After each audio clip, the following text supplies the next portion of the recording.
Hello, Rochester community, Rochester parents, Rochester students, and everybody who is watching. Welcome to the ESA Equity and Student Achievement Committee meeting of the whole.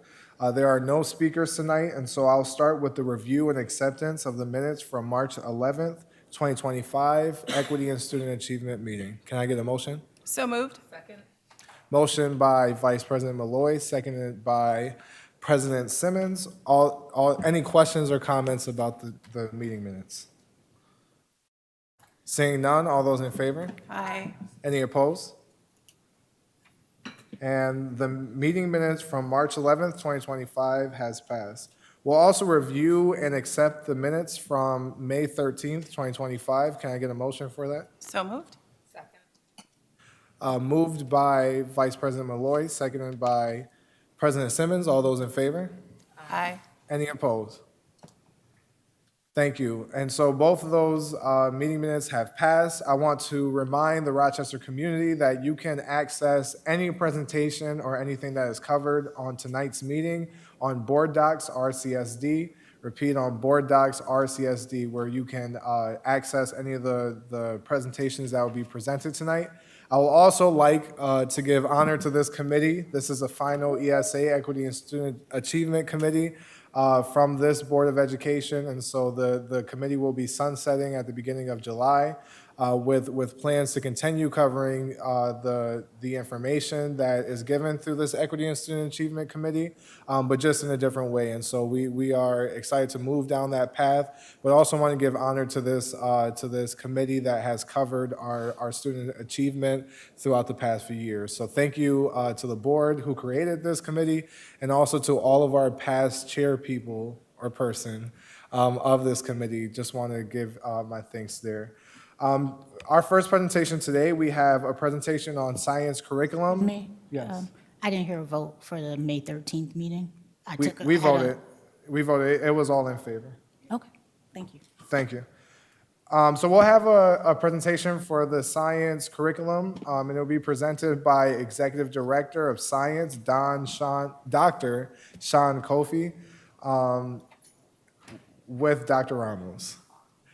Dr. Sean Coffey, I'm so sorry. We just talked too, and I got it wrong anyway. Good evening, and thank you so much, and what a pleasure to be able to present to you once again. From the last time when we did the presentations of the adoptions of curriculum, I think you'll find with this PowerPoint that we did go over a couple of questions or ideas that you wanted to make sure we presented so that you don't have many more questions coming our way. Dr. Sean Coffey will be here for any questions at the end or during the presentation, anything that you have, okay? Thank you. Thank you so much. Okay, we'll start and then with the second slide, please. So with all our curriculum, our promise and our commitment is to ensure that we are aligning with the Rochester City School District portrait of a graduate, but also New York State standards and those buckets that they're calling to ensure that our students that are graduating can engage in career. And if they choose to go to college, 4 years to delay their career, and then options that they also have the ability to do that. Next slide, please. Just like math and ELA and social studies, science has gone through an evolution of the next generation standards, as you can see. And one of the biggest pieces is last year we did biology, and earth and space is now the new name for earth science. But one of the biggest changes of the next generation standards is that students become the sense makers of everything. So you're going to find that in curriculum and science, no longer is the teacher just giving providing all the facts. What you do is you present a problem and you ask students to talk about what they think the reason for the problem is, and then as a science teacher you become that facilitator to be able to discover that problem and figure out how and what do I need to learn and what do I need to teach so that we can continue to solve the problem. That's the biggest change. So let me put this in the terms of what Dr. Coffey said to me. You know how we all fight sometimes with people that don't read directions because we, including myself, want to open something and read it direction by direction by direction? The new science is get rid of the directions and try to figure it out on your own. And that would drive me insane, right? But that's the way that we have to learn to teach science and be different about it. And so I think that's a great example, and thank you for that, Dr. Coffey, because that's a shift. That's a shift of like, this is the way we're going to go from A to B. It's allowing the students from A to B to figure out how we're going to get there. And later, the teacher can bring the list out and say, hey, how good we were with what we thought about, very inquiry based. Next slide, please. So we started the selection process back in the summer and fall of 2024, and we're here in front of you, and we just wanted to make sure that once again, the RFP process, but also the curriculum review process is one that involves stakeholders, and we are taking our time to be able to exhibit these pieces. So if you go to the next phase, the next slide, phase one selection criteria. So you have a pretty general rubric. What we did this time, in compliance with what you asked the last time, is we did list all the vendors that completed the RFPs for both physics and chemistry. And the ones in red automatically did not meet the criteria, the simple criteria of phase one. The ones in green continued forward to phase two. And if you look at phase two and phase three, next slide, please, you will find that and these phases took approximately 3 months, involving, again, different stakeholders, staff, and we also had students participate in these phases of looking at, and then a more in-depth of that rubric, and looking to see how many of these, drilling down, really met all the criteria that we wanted them to meet. And here you see the physics vendor for pure physics met all the criteria, and the chemistry, it was Activate Learning, met all the criteria. The next step was, and then to pilot these, to see if what we saw on paper was actually going to happen in the classroom. Next slide, please. So we piloted at Monroe High School, Padilla, Edison, World of Inquiry School, and Wilson. Unlike other pieces, you're going to see we only had 32 responses, but let me put this in perspective. If a student is in an AP physics or chemistry class, they don't participate in this curriculum development, they have their own curriculum. If they are in a dual credit college course, they also have their own curriculum. So we're talking excluding kids in AP and excluding kids that might be in dual language college credit classes. These were the students, and then in the classes that we piloted these classes. And we also had informal data, and we had a lot of feedback from teachers, administrators, and students. So students truly participated in saying, yeah, this is what the rubric said, and this is how I felt around it. And here are some acclamations to what they were excited about. And then in the next slide, you have the findings. So once we piloted, and then we reinforced what we had thought that the rubric was going to tell us and what we thought was saying, to even more acclamations and declarations that these two curricula were meeting the standards that we were hoping to accomplish, and that students felt that these were also meeting the standard. And so we have here the reasons why these were chosen after the piloting. And then last slide. So our materials review, Activate Learning is going to be available in over 100 languages, because students will have the access through that. And our peer physics will be available in Spanish, but also will have the translating functions. I know we always have questions from parents as to availability. They can today go on to those links and see all the materials, but we will be here right in the teaching and learning area, have available the materials for peer physics and Activate Learning. And now I'm going to leave the microphone and have Dr. Sean Coffey come up for any questions. Thank you, Dr. Ramos, for your presentation. I'm going to start off on our Zoom with our parent rep, Monica Graham. Do you have any questions? Good evening, everyone. Great presentation. Thank you so much. No questions at this time. Thank you. To Commissioner LeBron? Oh, to Commissioner Elliott? No, I have no questions at this time. I just wanted to thank you. Thank you. I cannot see the Zoom, just to let you guys know, so I won't be able to see whose hands up, so I'll get to you as soon as possible. Commissioner Elliott? Thank you, Mr. Chairman. Question about if this is about the science. If this, is it the state that is required to do inquiry-based learning? Is that the state that's doing that? So the New York State Science Learning Standards have been really clear about the shifts from the 1996 standards until now. The 1996 standards were very heavy in just content, and that's what, most of us would probably have experienced as learners, where the teacher just talks and the students have to memorize that stuff. The New York State Science Learning Standards has been really, really intentional about students experiencing phenomena and then using like the process skills of science and the cross-cutting concepts to make sense of those phenomena. So although they've not expressly said you must do inquiry-based teaching and learning, the way they've structured the standards in a way that it would be hard not to. My question though is, are we teaching our children how to do inquiry-based learning? Because if the students don't know how to do it, that's going to be a failure from day one.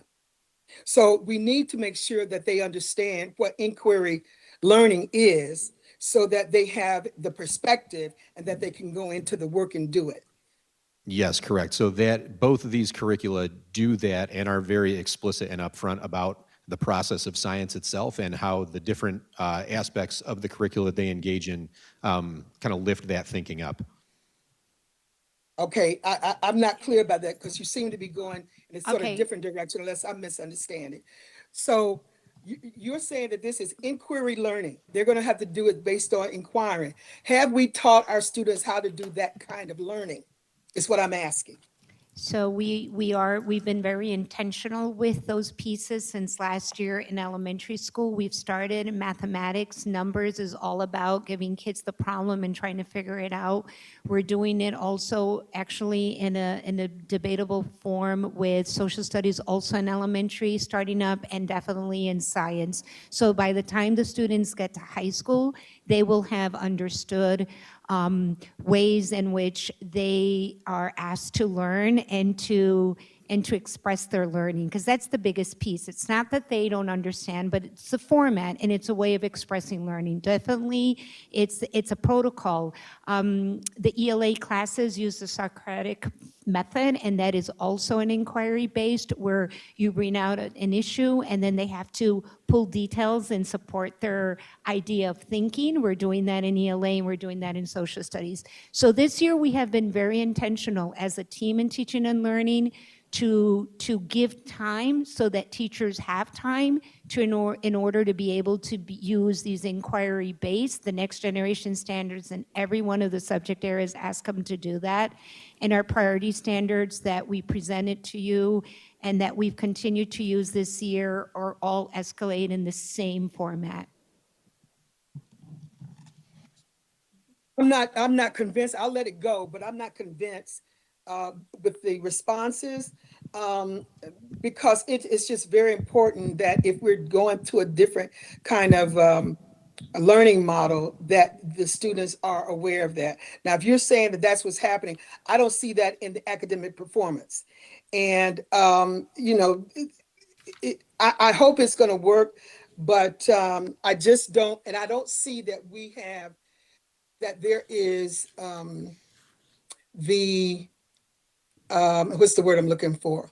That the results are going to, will be realized. And what I'm also hoping is that an increase in this, if we have not really taught them how to do the kind of learning, that you need in order to, or the skills that you need in order to do this kind of learning. I think it's important that those skills be taught in terms of inquiry. What is inquiry? What does that do? So that when they actually do the work, they'll be more successful at it. And that's, And I I didn't really agree, hear that it's a clearly. shift. It's a shift from the traditional way of teaching in all subject areas. We have this year overtly created models and in the classrooms to say dedicate this amount of time to giving kids time to figure things out. We've said to you all along, if you're not seeing manipulatives being used in math classes, they're not using the inquiry-based method. So what we've done is we've done a long list of when you are using inquiry-based methods, this is what you should see. In mathematics, you should see manipulatives. In social studies, you should see groups of peers of students discussing something and then coming together and doing a report of what their discussion was and what was that support. That's an inquiry-based Socratic way of doing things. In ELA, we see it, and we're trying to dig in deeper with the writing process, because writing is huge for us to be able to deliver that inquiry minds, right? We want them to become authors. We're starting that in elementary, very aligned to those standards. And then in science, it's not only having teachers talk about something, but we want to see the artifacts of students that they have created. And we're starting to see some of these in the science classrooms in elementary. Is it a shift? Absolutely. It's a shift we have to continue, not only in science, but in every content area, because otherwise it's going to be exactly what you're saying. If we don't practice it throughout all the subject areas, and then we're not going to learn how to advocate and how to be able to say, this is what I'm thinking and this is why I'm thinking it, right? That's what we want. Discourse is huge. We can't wait until they get to 11th grade to do that. So it is important. Is there documentation of where these students are with the kind of pre-learning? I call inquiry learning as a pre-learning to, are we able to document that our students are becoming proficient in the area of inquiry-based, I call it inquiry-based learning? Because that's going to inform whether or not that they are successful in the actual science project or whatever subject it is. That's going to be So important. we're novice. And if we're not teaching that well, they're going to fail. Absolutely, absolutely. Okay. And the professional development that's been going on is trying to shift these pieces. In mathematics, I can tell you, after the manipulatives, once they can write their justification of why they did the math they did, and the way they did it and the reason for it, if they don't have justification in writing, they haven't really learned the inquiry-based way, right? So there's lots of ways that we are trying to look at it. When we did the Regents examination in January, the director sat down and looked at those gaps and realized we're not really doing a really good job at this point A so that we can do point B. This is the first year of biology and earth space next generation examinations, and those examinations were very different. Very different. So this is the first year that we're going to be able to calibrate if the professional development and what we're hoping to see more in high schools is happening. You're very aware that we have a lot more investigations than the 1,200 lab minutes that are supposed to be supporting this type of learning is happening because New York State required us to do more investigations. That's another way of testing to see if the inquiry is working in social studies, in science, and for us in social studies and ELA is going to be the essay piece. If kids cannot pull and support their details, and then they haven't learned how to inquire, how to think, and how to critically think. We're not saying anything different from what we said all the way. Inquiry methods is critical thinking. And so are we right on task with knowing how to measure it all? We're hoping we are, but you're absolutely right. We're a novice right now, and this year we've been working really hard to make sure that it's not only in science, it's in every single subject. Thank you. I want to go to Superintendent Dr. Strickland. No, I just want to continue to echo everything that Dr. Ramos and Dr. Coffey are saying, but just in layman's terms, what you're now seeing in classrooms is that when you go into the class, there's a question that's being posed, and students need to go with their teammates or with their individual partners and actually go figure out those phenomena that are related to that question. In our middle schools, for instance, the first project is about bath bombs, the items that go in the tub and they explode and they make suds, so on and so forth. And students are actually going in and figuring out what makes that work. And I have firsthand seen a shift in the way students are interacting with each other and also interacting with the skills that they need to be able to do well on those labs and those investigations that they have to follow up with. Like any curriculum adoption, it's going to take time. I would say that so 3 or 4 years ago when I started, that's when the curriculum actually begin to shift. So this is actually right on time for those students that have been involved or engaged in that inquiry-based model. And they should actually be very familiar with what it is that they are going to experience in physics and/or chemistry. So I just, again, wanted to echo everything that's been said by our Chief Academic Officer and Director of Science. Thank you, Superintendent. President Simmons? You, Commissioner Santiago.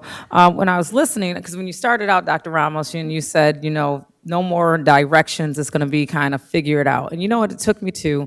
Kind of scared me, I have to admit. It made me think of Lucy Calkins, right? It made me think of how we moved away from the science of, science of reading, or actually phonomics, because it was not called science of reading at the time, but it became like the balanced literacy and these sight words, and kids had to figure it out. And here we are across the nation where kids are not reading well. So when you said figure it out, that scared me.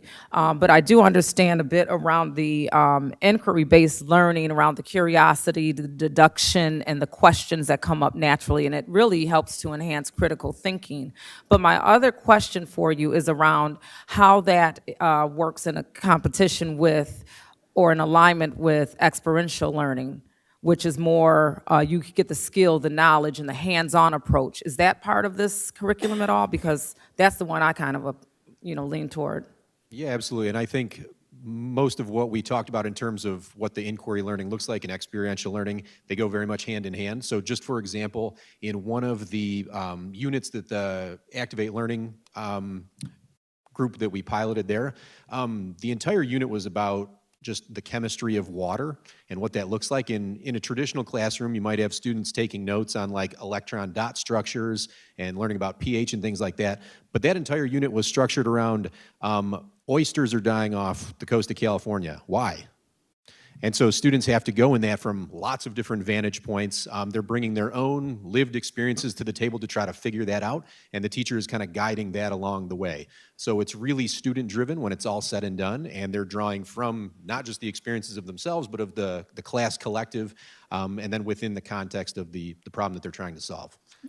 So let me dig just a little deeper. I might be in the weeds, and then I'll jump out of them if I am. But you said lived experience, and we know that lived experiences look different across pathways, right? And so, and oftentimes our curriculum misses those unique lived experiences. So how does this curriculum not necessarily pigeonhole our students, because you need to see broader and different experiences, but how does it also honor their lived experience? So both curricula do this in slightly different ways, but with really similar protocols, and that is when they begin each unit, they just ask students what they know about certain things and ask them to bring their own experiences to the table. And the very first 2 days of each of the units is just about students talking about things that they've experienced themselves in the context of the problem. And then it'll bring them into other world experiences? Okay. Yep. Thank you. Commissioner Malloy? Thank you. Great presentation. I know this isn't anything new in New York State. For the past 10 years, we've watched the state shift towards an inquiry-based model, and I think this is wonderful.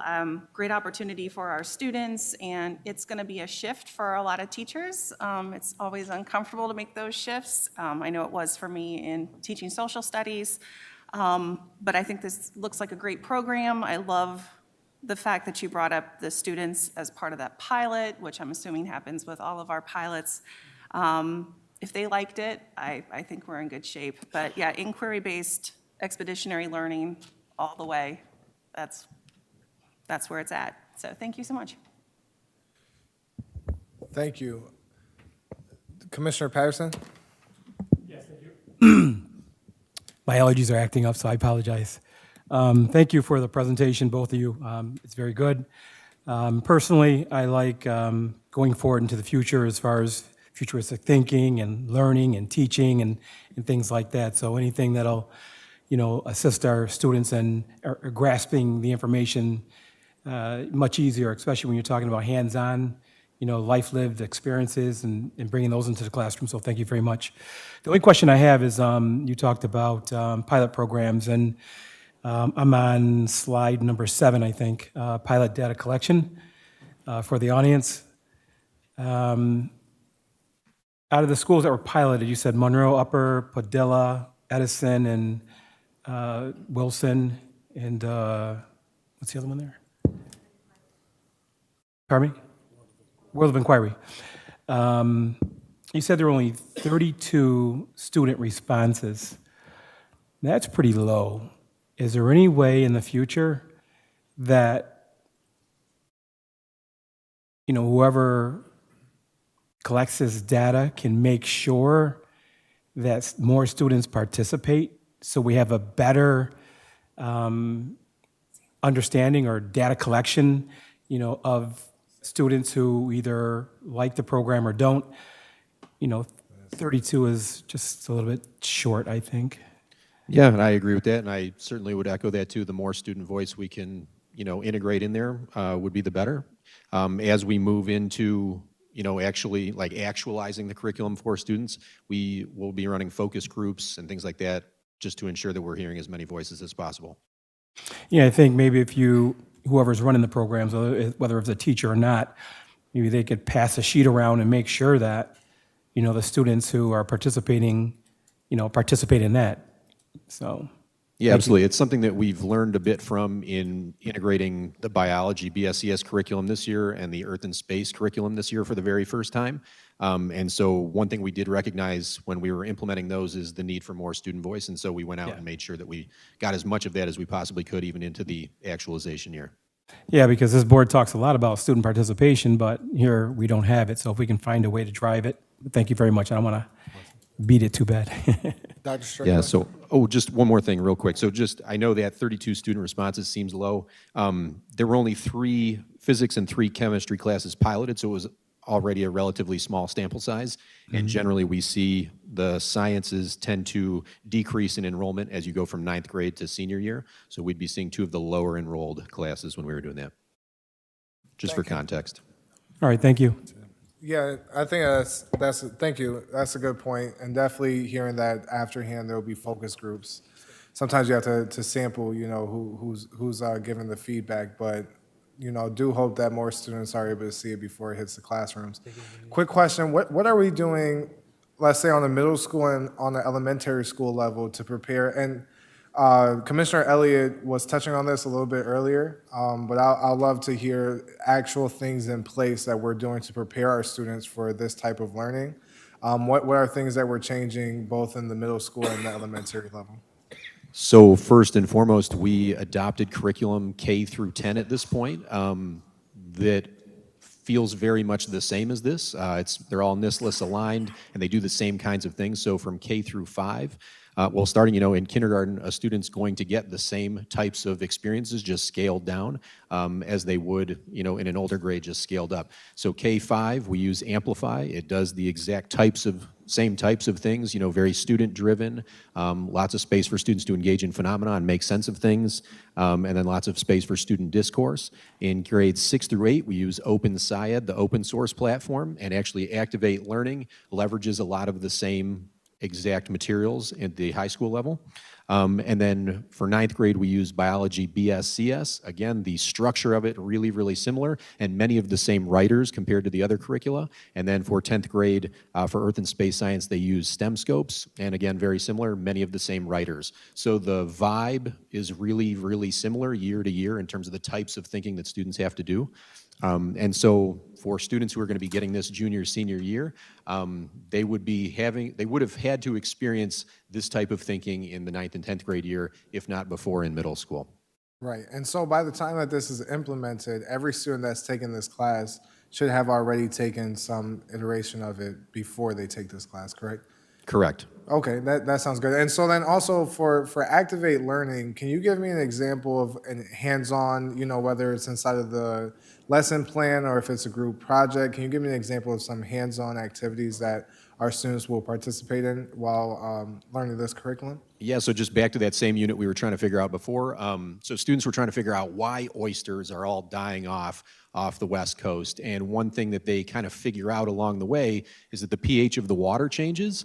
And so they actually go and get to test a lot of different substances around in the local community, as well as ones that were prepared in the lab to figure out how the pH actually affects life forms in the water. And so that's the kind of thing they'd actually like be taking things from their community as well as, looking at prepared substances to compare and contrast. And how about for peer physics? Yeah, so for peer, the very first unit that they piloted there was the waves unit. They just looked at how like waves impact sound, among other things. So one thing they were looking at is like, I believe the opening phenomenon was there's a video of a speaker and they turn up the bass really loud, and then they have a candle about 3 feet away. And as they play it, the candle flickers in and out, and they have to figure out why on earth that's happening. And so when they do it, they create lots of different waves. Physics is a little bit different because they have to use a bit more complex machinery to do it. But they're actually engaging in those practices with their hands and their minds right in the classroom. And last question, how much parent involvement teacher involvement? I do see that there are parent and youth and student involvement, but how much teacher involvement, definitely around this department of the district, was in the decision of this? But even if they weren't part of the decision, what are we doing to ensure that they are ready for when it's implemented into the schools? So moving forward from here, we've got summer work planned that would kind of bridge the gap between a lot of the prep work that we did over the past 18 months, and then moving into like how to actually engage in the curriculum and teach it with efficacy and fidelity. But then throughout the year, we'll be doing lots of in-class visits to provide feedback. We have professional learning scheduled throughout the year. We'll be doing focus groups with teachers and students, and we just generally try to collect as much possible data from as many possible voices as we can to ensure that we're bringing as many voices in as we can and make sure it works for everybody. Yes, we do also have teacher leaders in the buildings that we lean on for a lot of this work too. Really last question now. If there is, I have a question too, yeah, I got you, Commissioner Elliott. If there's criticism from teachers, students, or parents, these will be decided, these will be chosen by the time that some of these things are rolling out. And so how are we finding ways to get our teachers on one page, even if there is criticism? Because once this is passed, this is what it is. And so, but we need everybody on one page if this is what's going to be passed. And so I'm just wondering, what are you guys' strategies around that? And then also ensuring that it is being taught in the classroom. So we learned a lot about how to engage that the way you're asking about it with the rollout of the bio curriculum this year. And so one thing we were noticing early on is, teachers had confusions and questions about different aspects of it. And so we began a monthly meeting, opened it up to all bio teachers, and we met every single month from October until June. Where teachers would bring different issues they were having to the table, different successes they were having to the table, and different bright ideas that they'd have to the table, and we'd discuss all of those. We were able to use most of the bright ideas and actually build them into our science website and link it to spaces where other teachers who are teaching this might be able to see it and be like, oh, that's something I can definitely do. And we leveraged a couple different protocols for just trying to solve make solutions for the issues we were seeing. It's still a work in progress, but again, one thing the science department has tried to do a lot over the past few years is just bring in as much voice as we can. And so even if there's issues, there are avenues for those issues to be addressed, and so that everybody can make this as beneficial for students as they possibly can. Thank you. For our last question, Commissioner Elliott. So this question really pretty much, Mr. Chairman, goes in line with what you're just saying. My question was going to be the accountability piece. How do we ensure that this inquiry-based learning, as I call it, is going to be done with efficacy? How do we hold people accountable? Because that's the issue that we have in the district. We have these great programs and they're wonderful, but somehow the accountability piece is missing where they're not doing it. And so, and that happens, that tends to happen a lot in this district, that in all the years I've been here for the pretty much, that an issue within our systems is the accountability piece. And so, yeah, that's my question. I think you sort of answered that, but it's good when you're talking to us at the board level. Unfortunately, when it's being done within the district, somehow there's a disconnect between what you all told us on the board level than what actually goes on in the district. Yeah, and I agree with you. One thing that we've had success with this past year, at the district level, we get out into buildings as much as we possibly can, but like you said, we don't get to see it as often in every single building as we would hope. So one thing we learned this year is that we had to lean a lot more on the building level coaches, and then moving into next year, one of our goals is to lean more on the assistant principals in each building too. We're kind of finding that, building level administrators need to learn about these just as much as the teachers do in many cases, because otherwise, how do they know if what they're seeing is making a lot of sense? And so that's something that we're planning on doing this upcoming year, is just having a lot more touch points with the building level administrators to make sure that what they're seeing is, what we should be seeing too. Obviously, at the district level, we've got our walkthrough tools that we use. Common assessment data can often tell you a lot about, the integrity of what's being done in the classrooms. But I think where we want to really go is leverage more of the human capital that we're seeing right in the buildings to make sure that that's, being done like you said. Thank you. Thank you, Dr. Coffey and Dr. Ramos, for your presentation. We appreciate you guys. And again, to the public, you can access all of these presentations on Board Docs, RCSD. Next up, we're going to have the Continuous Improvement and Receivership presentation by Executive Director Daniel Hurley. I hope I said that right. Good evening, Commissioners. Thank you. Pleased to be here to discuss receivership and continuous improvement and provide an update. The work of continuous improvement is supported by the Office of School Innovation, and I'm the Executive Director of School Innovation, and happy to give you these updates. So we do have all of this, of course, the work of continuous improvement and the work of improvement within our schools is in service of the mission and vision of the district and the board goals, which is the next slide. And if you move to the next slide, this is may look familiar from last year because these are the accountability designations for all of the schools in the RCSD. This is the same as it was when I presented to you last June. There has not been movement within these designations this past year, and there actually will be no movement across these designations next school year either. And there's a reason for that. The pandemic disrupted the accountability system for New York State, so they have been rebuilding that accountability system over the past few years, and we are now moving into a phase called Reimagine.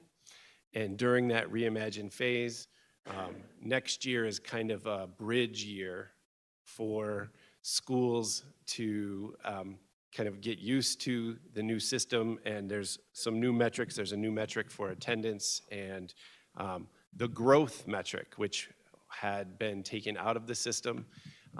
After the pandemic, the metric for student growth will be back into the calculation for designations.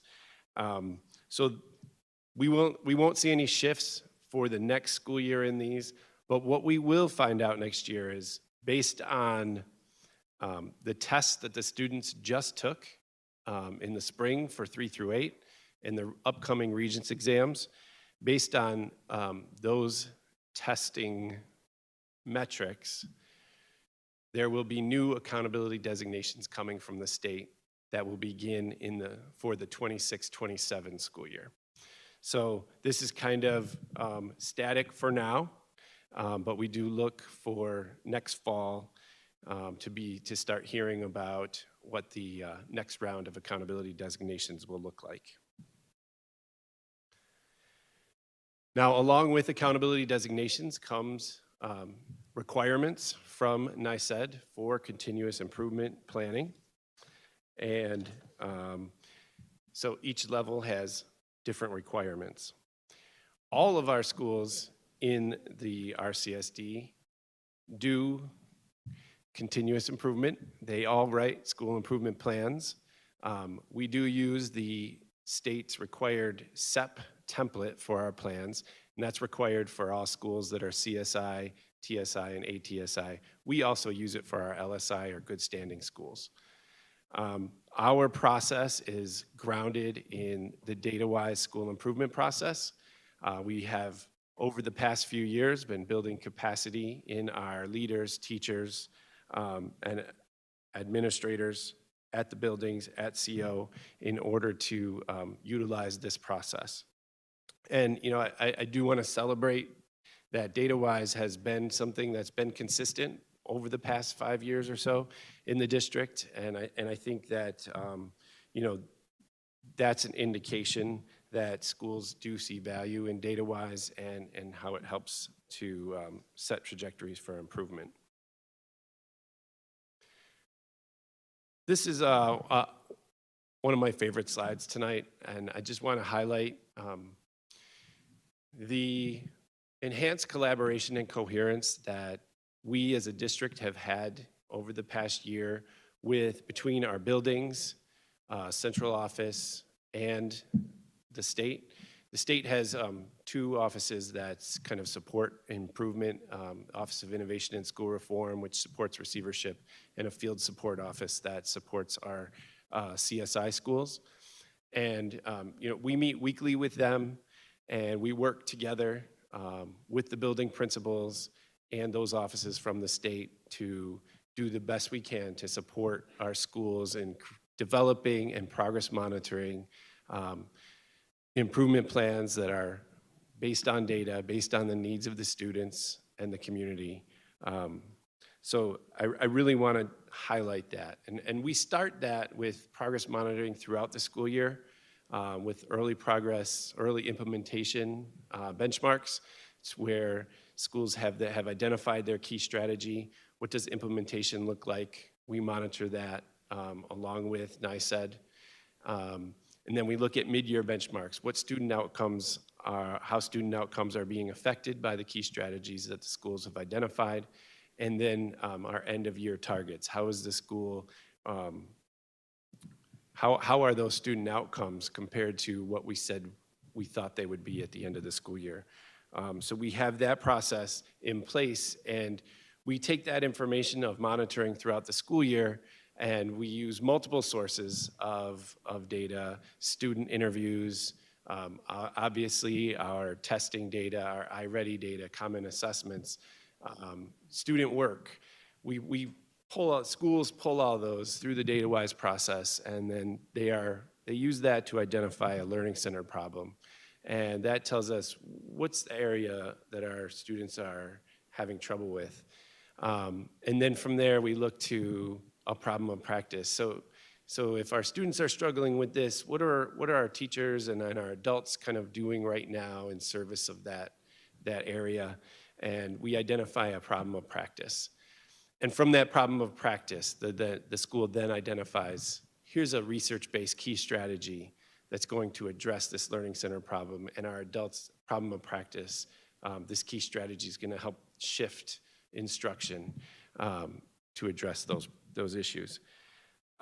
So it's really nice to see that and work together with the state and the buildings to do that based on data and based on student voice. And so this is kind of where we're at, and you're going to see these plans coming to you next month. Because the first step of implementation is really having approval from the state and from the Board of Education, and then the school will take it from there and implement their key strategies and monitor their data as the year goes on.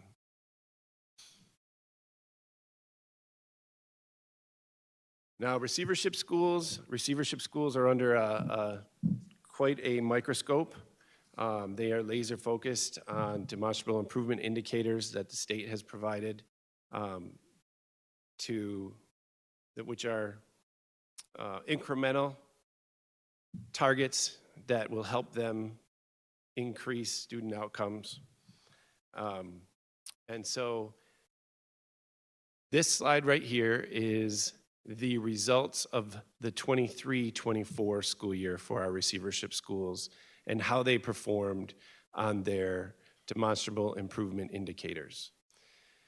You can see there is a line set that's across, that's 67%. Schools that make 67% or higher of their demonstrable improvement indicators are considered to make demonstrable improvement and therefore will continue in receivership until the next opportunity for the state to review designations. So you can see the performance of our current receivership schools right here. I do want to note that East Lower is not on here, even though they are considered one of our district receivership schools, because currently the reporting goes to the EPO. Next year, we'll be getting that information to the district.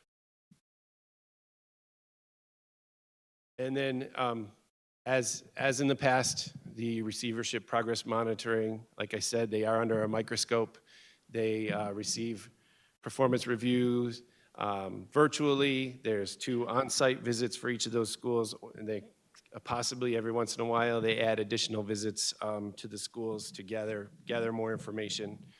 And you know, that's important for them to see because sometimes the metrics don't tell the whole story. And so for our state colleagues to be able to come to the schools and really see what's happening in the classrooms and talk with students and talk with leaders, it gives a little more to what's happening at the school so they can really see that rather than just the metrics that are coming out. And so here we are for next year. Our receivership schools are 16, 28, 33, Monroe, Edison, and East Lower. Again, I've said this in the past, making demonstrable improvement, so meeting these indicators definitely shows progress, but it does not mean that they will exit receivership. And the next opportunity for schools to exit receivership will be June 30th of next year in 2026. And that will be based on the tests that were just taken this spring. And then I did say 23, 24, and 24, 25 because that growth metric is now included. So that's kind of taking last year's tests and this year's tests for that growth measure. Thank you, Executive Director. And I also want to give a shout out to the schools who have made improvements, including Dr. David and Ruth Anderson Academy School. Dr. Strickland, do you know who the principal is over there at that school? The principal currently is Mr. Ryan Clare. However, that was the school that was led by Miss Lisa Garrow, who's now at school number 33. Yeah, well, I just want to give a shout out to all of our schools who have made those improvements, to the principals who have led the school into making those improvements, to the teachers who do the work, and to the students who show up at the schools. I'm going to start off on the dais. Going to my right, Vice President Malloy. Thank you. Mr. Hurley, thank you so much for this presentation. Love that we're talking student outcomes. But this is really great. I love to have a better understanding of SEP and just progress monitoring in general. So it looks like we have a very robust progress monitoring plan. And I love that you've highlighted the not just demonstrable improvement, but looking at that performance index as a measure of progress. So all in all, thank you for the presentation. I can't wait to use this data and have discussions with the board about our students' progress. So thank you. All right. President Simmons. Thank you. Looking at slide number 4, recognizing that change is incremental, unfortunately. If we could just solve world hunger in a day, it would be done. But that's about almost 40 schools. 40 schools listed here. And some iteration of performance is a concern. Can you, and echoing Commissioner Santiago, I'm happy to hear about schools that are making progress, and I know that there are folks that are working hard, but there's 40 schools sitting here. Do we have any schools we can list and say that they are not on this list? Yeah, so ones? this is a comprehensive list of all of our schools. And if you look to the left, the local support and improvement, those schools, that used to be called good standing. So those are the schools that are, you know, in good standing. They aren't, they have less requirements of the state as far as the state's ESA plan goes. So those schools certainly, you know, are not in a I don't want to say a negative status, but Right. haven't been cited for any performance issues. Right, so those mean that they have state-determined local needs. Explain that to me in layman's terms. Yeah, so basically the accountability system, as we know it, we have comprehensive support and improvement, which is CSI, and that means that when you, trying to simplify. I just want the LSI. I know what the CSI, Okay. TSI, I'm looking at all those, and that's concerning. LSI is Yeah. more state-determined. Yeah, LSI, it basically means where they fall when all of the performance index and the ESA metrics are ranked. They don't fall in that bottom as a level 1. They're in level 2, 3, or 4 for each of their metric areas. And do we have any schools that are not on here? Those are them? No, just real quick to further support Mr. Hurley. Thank you. LSI school. So basically, when the accountability system changed, the state was determining that in some way, shape, or form, every school needs some type of support. That's why they changed the name from good standing to local support and Gotcha. improvement, which is what it's saying. Like, there's still, if you look at our schools, there are still things that have to continuously be worked on. What you will notice is that these schools have their subgroups that are in good standing for the most part in terms of ranking throughout New York State. So that's why they are LSI. And I just want to add further information. What the state did with our new middle schools that opened up last year was made all of their subgroups good standing or LSI, but designated them as CSI in order to get us funding to help with the professional development and kickstarting our district's reconfiguration. build So up, it was sort of like a favor, but at the same time, it does have this rough look. But we also know that there's funding that is attached to TSI, ATSI, and CSI. And that's why you also hear a lot of LSI principals saying, we don't have money. But the state is expecting that they are building sustainable systems within their school communities in which they are able to have these practices that don't require additional funds. Okay. Thank you for, no, that helped me out. And that's what you were trying to tell me, that LSI is good standing and it's Yes. new interpretive. I just didn't catch it. Right. I called that a long walk around the park, but I got there, so thank you. Yeah. So just to, because it can be confusing, you know, with this. So you already explained what LSI is, which is good standing, but all of our schools, you know, all of our young people would need extra support, and we have to be able to support our young people. TSI means, Yeah, so which is the second Yeah, second I'm group actually gonna- I two wanna s- schools under. let me start with CSI, Comprehensive Support and Yep. Improvement. What that means is when they do the metrics, there are subgroups, right? And I think we're familiar with subgroups. There's one called all students, and that's basically exactly what it is. It's all students. For the schools that are CSI, the all students category has fallen into a 1, which is generally the bottom 10% in the state. For TSI, that's targeted support and improvement. That means there's 1 or 2 subgroups. So specifically, students with disabilities or English language learners, maybe that subgroup of students has fallen into a 1. And when I say 1, I mean they rank 1, 2, 3, and 4 in the state. And so if they score a 1, then that one subgroup, it's targeted. So those schools are working to target that specific group of students to improve.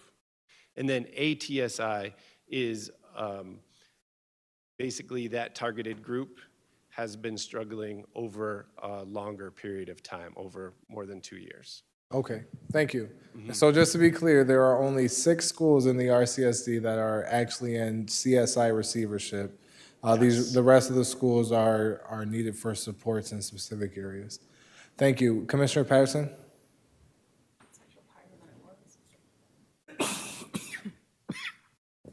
Sorry about that. Thank you again for your report. I'm going to be quite honest, this is a lot for me to take in, so I'm going to ask the superintendent, to allow me to either meet with him or meet with you or someone to fully explain this at a later point in time, because I do have a lot of questions, and I see here that at some point in time, the board is going to review and approve of steps in New York State. So if we have to approve something, and this board knows it, that I always like to be knowledgeable before I vote on something. So if I could meet you, someone at another point in time, and, go over this information so I totally understand it, I'd appreciate it. Yeah, absolutely. Thank you. Thank you. State Monitor? Thank you. Just a reminder that School 19 was a school in receivership, and last year they came off receivership. That's why you will see School 19 on local support. They are getting support from the district. The state still coming in to visit, to monitor the progress, because we don't want the school to go back. So we want to give compliment to the former principal, the staff, for getting the school off receivership and making academic progress. Yeah, that was the best part about last year's presentation, is we got to celebrate that. And Dr. Silas Lee was the principal of 19 back then. Yeah. She's an awesome principal. She's over there at formerly Little Wilson, doing her thing. Dr. Strickland?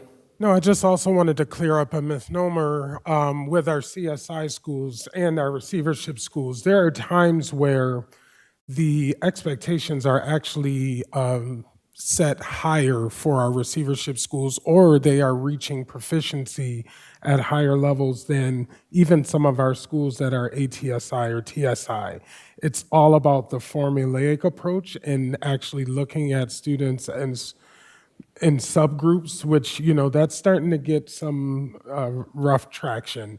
Let us not forget that chronic absenteeism also plays into this, and that is somewhere where throughout the United States we're actually plagued with, which is one of the reasons why the state is actually deciding to shift some of the accountability metrics to understand that, or acknowledge that there's a change after COVID.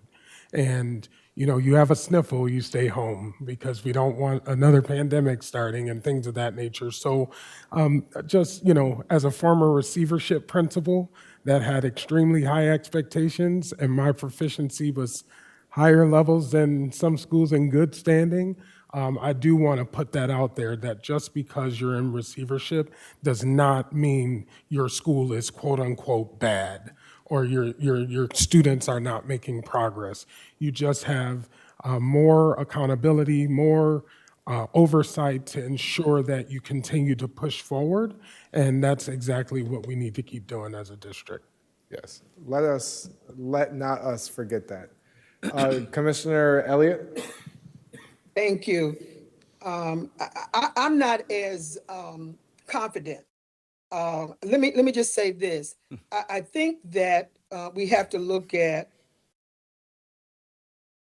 who we have in front of our students, the processes, accountability, and I don't know how effective we have been with those things.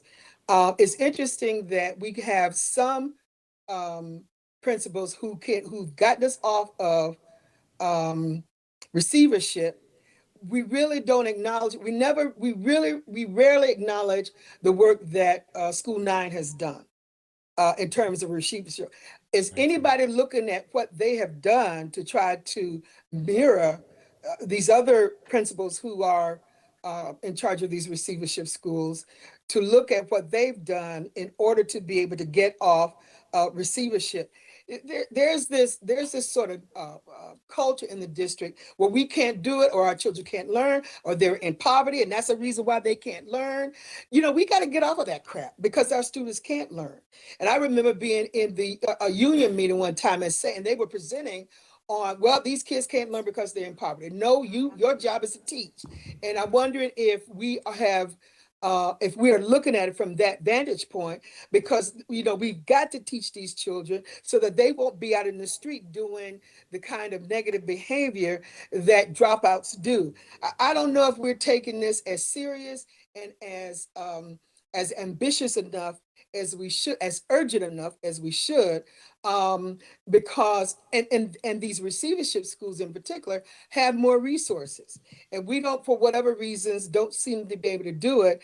But I am looking towards the fact that we don't have any of our children on receivership. Obviously, it's not even about money. Because if it was about money, we got all the money. We got 1.1 billion, and we can't get these receivership schools out of receivership. Doesn't make sense to me. It seems to me that there's more to do with maybe people's inability to believe that they can learn, our own processes, and there is some in terms of absenteeism of the student, but that's kind of low as far as I'm concerned, because even if they was absent, we could reach out to them and to say, well, what do you need in order for us to ensure that you are learning? Take some books home or whatever the case may be. I just don't think that we are creative enough. And that's why we lose our students to charter schools. And while in our budget, there's $120 million that we're giving to charter schools, because we don't seem to be able to do this work in a way in which we can get Black and brown children to succeed academically. So I'm just a little frustrated about that. And I'm being bold about it, because we can't just continue to sit around and think this is okay. Thank you. Thank you, Commissioner Elliott. Absolutely agree. There's some level of urgency when it comes to these things. These are young people who will be in our district for a set amount of time, and every year that we fail them, we're failing their adulthood also. And so it is important that we fight this with urgency, which I'm sure our staff is doing their best to do. But it's also important that leadership is strategically chosen to really push our students ahead. Let me say one other thing, Mr. Chairman. Yeah. And then to say that we're not making progress, is that only because of the state that has changed these measures? Because even if the state changed the measures, it would seem to me that there should be progress. And I don't know if I missed that, but even if the state changes, you can't tell me that we should not still be expecting that there'll be progress, even with the state's changes. And I believe he mentioned measurements. I'm just not convinced that we're doing all we can do for our students. Thank you, Commissioner Elliott. Next up, Commissioner LeBron. Thank you. I just have to say, similar to Commissioner Elliott's sort of point, for me personally, having been up close and personal with individuals and families and crises and systems for a number of years, being a parent in this system for a number of years, reading Dr. Alice Holloway's book, where she mentioned at the time that the district had schools in receivership, the district was failing students, and that it's part of why she advocated and pushed for urban suburban. And at the time, one of the presidents came down and it was like acknowledged, it was a really big deal. But in reality, where we're at in 2025 right now is that our children, regardless of what we do in this district into this system, they are exiting us and going back into a community that is broken, that does not have the proper supports, where their own family members don't have the proper supports, where they're constantly moving, into situations where there's mold, pest control issues, be evictions, moving from shelter to hotel, sometimes unfortunately being shuffled by the county, the very system in charge of upholding them and keeping them safe and having a roof over their head is often a part of the shuffling. And until we address those conversations, for me, and I just have to say that I think the majority of our staff, there's always bad apples in the bunch, but my experience in this district is that the majority of our principals, our custodial folks, our bus drivers, our food service providers, every touch point in the system is made up of individuals who care but have limitations to this system of what they can do, knowing that they're trying to teach a child that probably did not get sleep or was out all night or was home alone all night or had to leave a shelter in the middle of the night to go to a hotel. Or like, these are children that are constantly being shuffled and moved, and they're the majority of our students. They're the majority.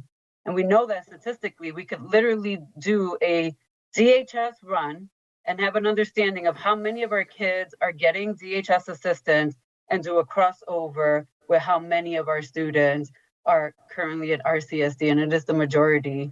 And I just have to say this because we're going to go hard on numbers and we're going to ignore the fact that a majority of our students are coming from places and situations that's traumatic and it's not stable.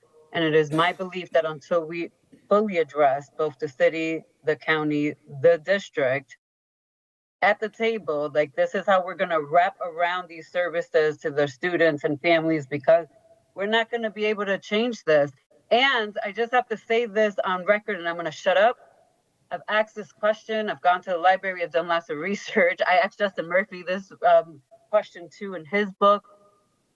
When has RCSD ever been on track with students?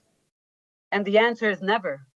Not compared to the metrics that the state continuously changes to. And that's another conversation that I don't even want to address today, but they're part of that metric measuring too, moving the needle, sometimes mid-year for schools and districts. But again, we've never, so for people to be shocked right now or feel like, oh, we have all these schools. When you joined the board, there were more schools in receivership than we currently have. And the fact is that they have moved up. And again, the state changed language. They didn't do a great job educating people on it. So there are a number of schools not in receivership, but we do have schools in receivership.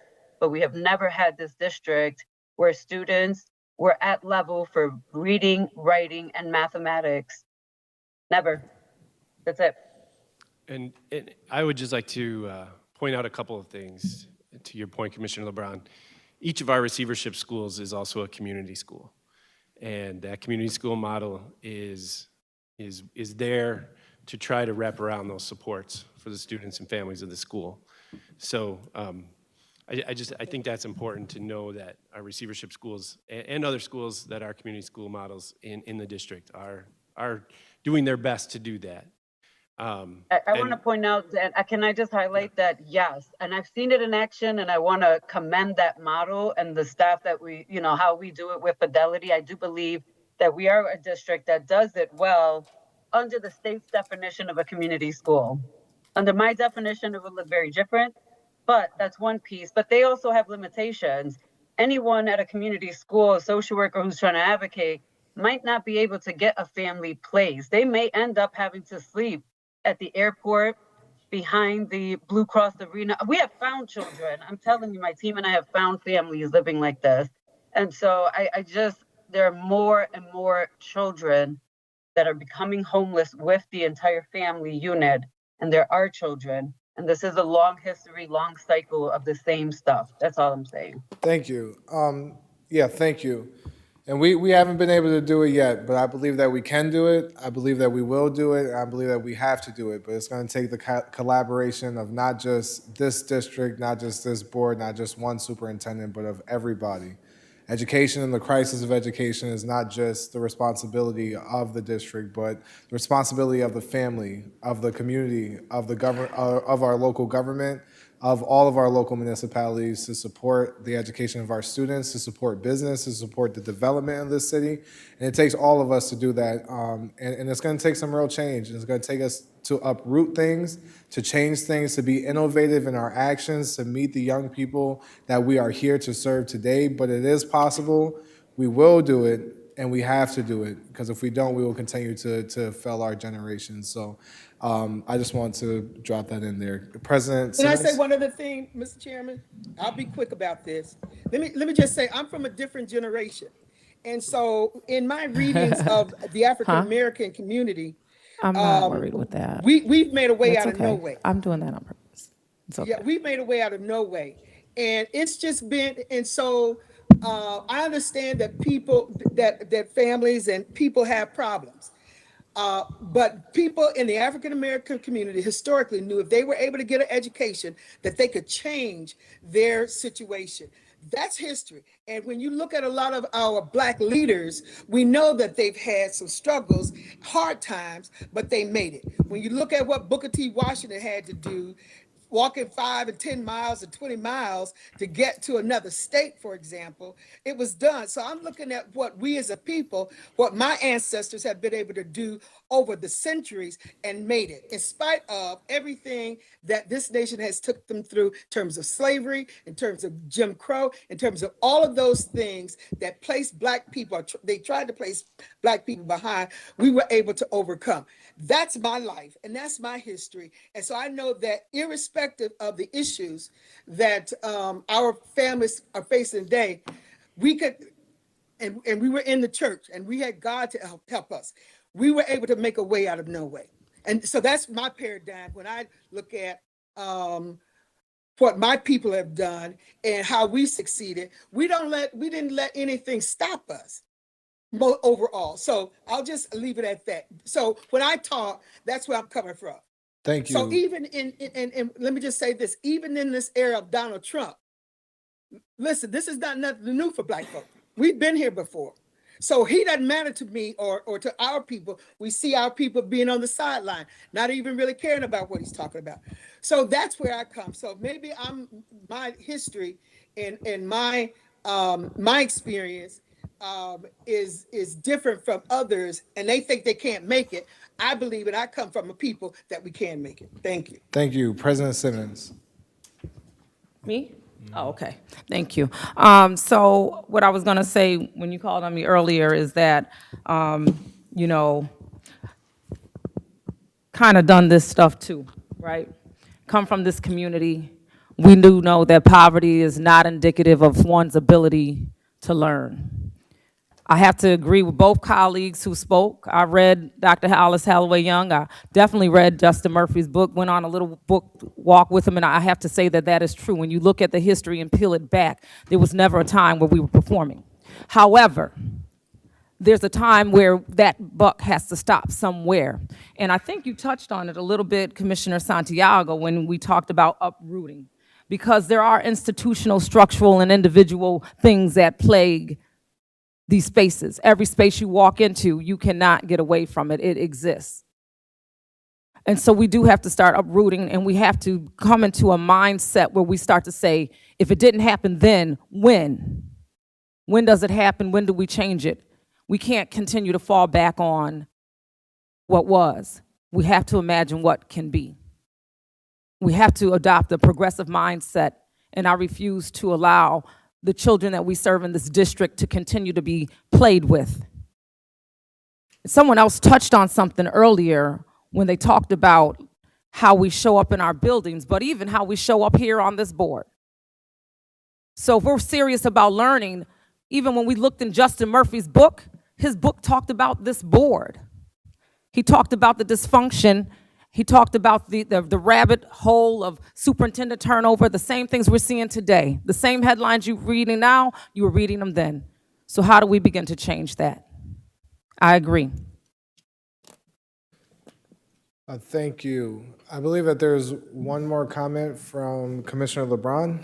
This will be the final comment. Thank you. Yeah.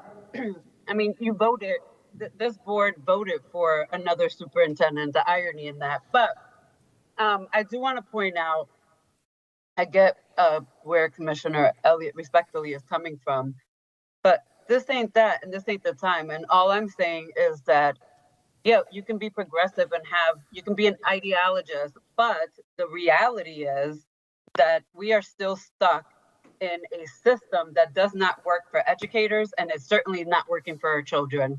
And year after year, we continue to have the same repetitive conversations about all of the changes. We all know the changes that need to happen, but it's just all talk. And it's going to continue to be all talk, unfortunately, until there are changes, both at the state and federal level, and just this whole entire structure of education. I'm just to the point where I see that this system is never going to work for our children. It's never really going to work for us. So that's all. Thank you. I forgot about our parent rep, and my apologies. Monica Graham. Yes, thank you, Commissioner, because I sure had my hand up. I'm sorry. I'm sorry. So no, no worries. So I will be very quick. Um, this is a big conversation that needs to be had. But I'm going to speak to my parents. Dr. Strickland had made a comment that a receivership school is not a bad school. So I know there's a lot of things being said here, and I want my parents to know that your school is amazing, your students are amazing, and this is a very complicated subject. So if you need to understand what's happening here, what this board is talking about here, go to your school principal, go to your admin staff, and say, this board meeting, this particular subject, I need you to walk me through this and let me know what this means to me as a parent, to my baby in this school, and what I can do as a parent leader to help.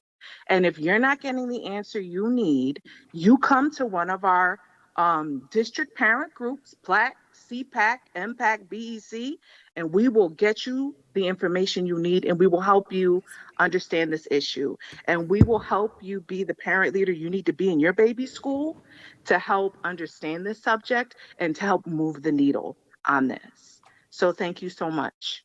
Thank you so much, Miss Graham. I'm glad I didn't miss you because that was important. And this whole conversation altogether has been robust. I thank all of our commissioners for their comments and the robust conversation that we had. But like I said, we can do it. We will do it. We have to do it. And it's going to take uprooting. It's going to take collaboration. But in order for that to happen, we need bodies and united bodies to make it happen. And so I hope to see that. For the final comment, for real, Dr. Strickland. Thank you. I just wanted to point commissioners to slide number 9, where you see that all of our schools, including the one that's below the mark, did in fact, the commissioner determined that all schools met demonstrable progress. I had to have a different meeting with Monroe regarding Monroe High School. However, I feel that we are in a different space and we know how to move forward in a positive way. But I want to mention that these schools met demonstrable progress, and then in each of the categories, their numbers that they have to meet for the following year are going to increase. And this is what I mean when I say that the bar is sometimes somewhat more difficult for our schools that are not labeled as LSI, or that they are in receivership, and that next year they're going to have to meet even higher standards. And that is something that you will see, is that some of the proficiency, some of the growth, most of the growth with our students in the district are at these schools. And I just, again, want to continue to uplift schools, all schools, but in particular receivership schools. They are some of the hardest, toughest working principals that we have in our school district, and there's just a lot of different structural parameters that we need to really fix internally so that we also don't keep making it hard for our schools. Thank you. Thank And you. I'm sorry, I want to commend each commissioner with your outcomes-focused conversations. You know I'm a teaching and learning guy, and I'm just in awe. And I just want to say, please continue to keep having these conversations about the babies and what they're doing in our schools. And guess what? You will make a drastic change. Thank you, Dr. Strickland, and thank you, Executive Director Daniel Hurley. Thank you so much for the presentation and sitting through that robust conversation. We appreciate you. Thank you. Next up, we will have a presentation for the 2025-2026 Academic and Fiscal Plan, which will be presented by our State Monitor, Jaime Alicea. And as he's traveling to the podium, I would like to remind our community that you can access every presentation and every report that's shared to the board on Board Docs RCSD. And without further ado, I will turn it over to our state monitor, Jaime Alexeyan. Thank you, Chairman Santiago. Good afternoon, President Simmons, Vice President Malloy, commissioners, staff members, people who are watching us this afternoon. Want to say that great presentation this afternoon regarding science in the district and accountability. These are our kids, these are our schools, and we got to do the best that we can to continue to improve student outcome in the district, and that we can provide the best educational opportunities for the students in the district, supporting the staff, supporting the families, and supporting each other. Because I always have said that as the school district goes, our city will go. So let's continue to work together and continue to make a difference for our students in the district. It is my pleasure to share with you the draft plan for the 25-26 school year for the Rochester City School District. Again, this is a draft plan. There's going to be a hearing. There's the opportunity for people to provide me or the fiscal consultant, Dr. Potter, with feedback so we can integrate that in the plan for the 2025-26 school year. As you know, Rochester School District was appointed a monitor because of academic performance and the fiscal situation that the district was in many years back. That legislation was in place for 5 years, and this past May, the legislation was extended for 2 more years. So there will be a monitor and a fiscal consultant in the Rochester City School District until May 2027. The monitor, the responsibilities of the monitor is to serve as a non-voting ex officio member of the board, assist the board in adopting a conflict of interest policy that ensures board members and administrators act in the district's best interest, and that was accomplished during the tenure of Dr. Jallo in the district. To work with the board to develop a proposed academic improvement plan and proposed financial plan, now better known as a fiscal plan for the district, no later than November 1st in 2020, but to continue during the last 4 years. So the responsibilities have not changed. It's also my responsibility to provide a semi-annual report on the academic and fiscal operational status of the district to the Commissioner of Education, to the Governor's Office, and to the Board of Regents to assist in resolving disputes and conflict between the superintendent, board, and among board members. Authority to disapprove travel outside of the state that is paid by the district. To recommend cost-saving measures, including but not limited to shared service agreement, and notify the board in writing regarding violations of the academic or the financial plan. The plan must include long-term goals and outcomes. These are desired impact that will result for implementing monitor recommendations. The recommendations are the actions that must be taken by the district to continue to improve. And one of the things that the fiscal consultant and we did, we align our recommendations to the strategic plan priorities and goals. I don't believe in having 3, 4 different plans for the district to work on. I believe in having focus and working together to address the needs of the district. Last year, in 2023-24, the district approved the strategic plan.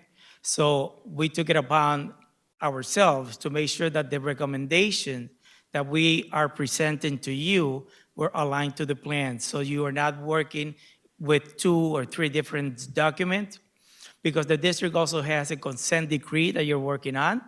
There was a Part 154, also corrective action plan. So we wanted to make sure that the work that is taking place is aligned and that we can focus on improving student outcomes in the district and the financial situation or fiscal situation of the district.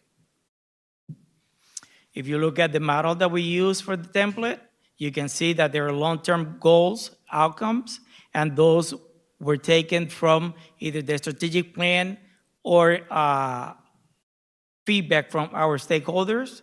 Again, that is aligned to the strategic plan, and the recommendation, again, is aligned with those documents. There's a section for district evidence. So every quarter, the district has to provide a report to the state, a report to the state monitor on how much progress we are making towards meeting those recommendations. Again, the monitor began during the year 22-23 school year. And that year, there were 92 recommendations in the monitor's plan. For this coming year, 25-26, there are 44 recommendations in the academic plan. 9 are for turnaround leadership, 6 are for talent development, 20 instructional transformation, 4 for culture shift, and 5 for 16 system resources and structures. And we are making 5 new recommendations. And those are the recommendations that we are going to go over, or that I'm going to go over this evening. We made some revisions to the document, to the recommendations, but today we're going to share the new ones and some from the previous plan. The first one, or a highlight, is that the Board of Education shall support the new superintendent of a school to ensure positive transition in leadership in the Rochester City School District. We heard one of the commissioners before talking about the transition in the district, a new superintendent. Well, this is the opportunity for us, for the board, to work together to support the new superintendent, to provide the superintendent with feedback, with the support that he is going to need to continue to move the district forward. For the board to provide the superintendent with a mid-year evaluation and an annual evaluation, so the superintendent will know how he is working to achieve the district goals, the goals that also he's going to be shared with the board when he takes office next month. There's also, the board should engage in professional development with NISBA, and this is after consultation with the State Education Department, consultation with NISBA about doing more professional development on how to deal with the interpersonal relations between Commissioner of Education. We have seen what takes place during board meetings. We know that we are in charge of the education in the Rochester City School District and in the city of Rochester. We can, or we shall not have expectations for our students, expectations for our staff, and expectations for our families that we do not have for ourselves, or that you do not have for yourself. We need to be role models. So it is important that we collaborate, that we participate in this training, and that we continue to put students first in the district. During the year 2025-26 also, again, these are very similar to the recommendation that was in the 24-25. The addition to this recommendation is that all business meetings and special meetings should begin with a roll call for attendance. We know, we have seen that many times we have to wait for the commissioners to come to the meetings. When you ran for office, you knew that you were making a commitment for the students, the families, and the staff in the district. You knew that the board meetings started at 6 or 6:30. Sometimes you're sitting here, we're sitting here, waiting for commissioners to come in so we can have quorum and you can deal with the issues that you have to deal for the students. So it is important for people to see who is here and who is not here on time. You ran for office. You want to make a difference? Let's show the community that you are committed. And I'm not saying that you are not, but let's make a commitment and let's show what you can do for our community. Another recommendations in the academic plan is for the chief of the upper school and East Lower School to monitor the transition plan that is being put together between the district and the East EPO. We know that those two schools will be back in a month, back to the district, July 1st. We know that the district has been working, putting a plan together. We know that East Upper was able to get off receivership. There's a lot of good practices that are taking place in that building.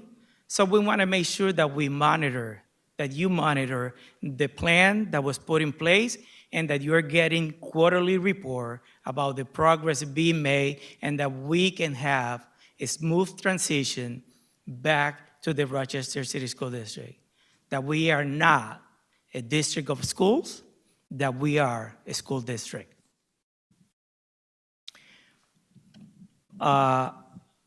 Recommendation 820 is a revision. We know that this year, the district did a lot of work to address Part 154 Corrective Action Plan. Superintendent Strickland shared with you last month the feedback from the Deputy Commissioner regarding meeting 3 of those areas. But there's one area that we still need to focus on. And the state is not saying you need to close RIA. The state is not saying you have to move this or that, but the state is concerned about the amount of time that the students are spending in the program based on the law and regulation. Again, they're not saying close the program. The student needs support, but they're saying that we need to look at the teachers in the program to make sure that they are certified, that the program is available, will be available to any non-English speaking students because the district has bilingual program.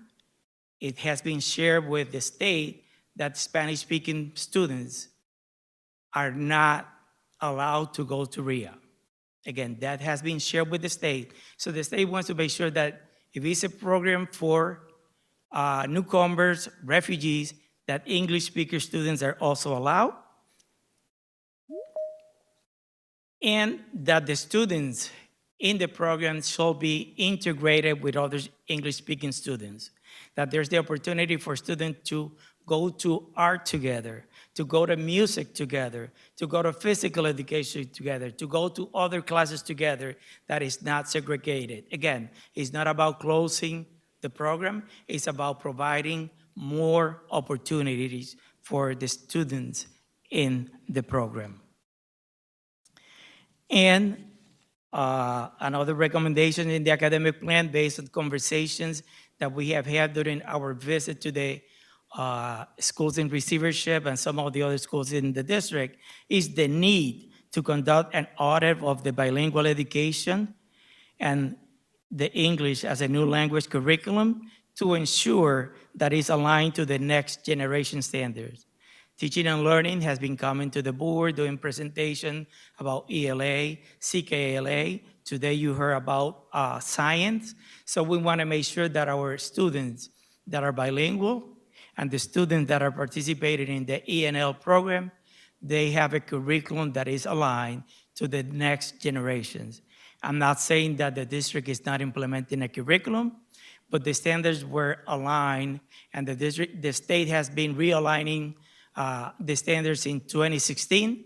So let's revisit the bilingual curriculum and the ENL curriculum. And the last one that I'm going to share, two more, is the district administration should continue to adhere to all the provision for the CAP administered to the district office for special education. It's an area that the district continues to make progress, but we can set aside the recommendations. We have to continue to focus on students with special needs to make sure that evaluations are done and that everything is done with the time allotted by the state. So it is important that we continue to do that.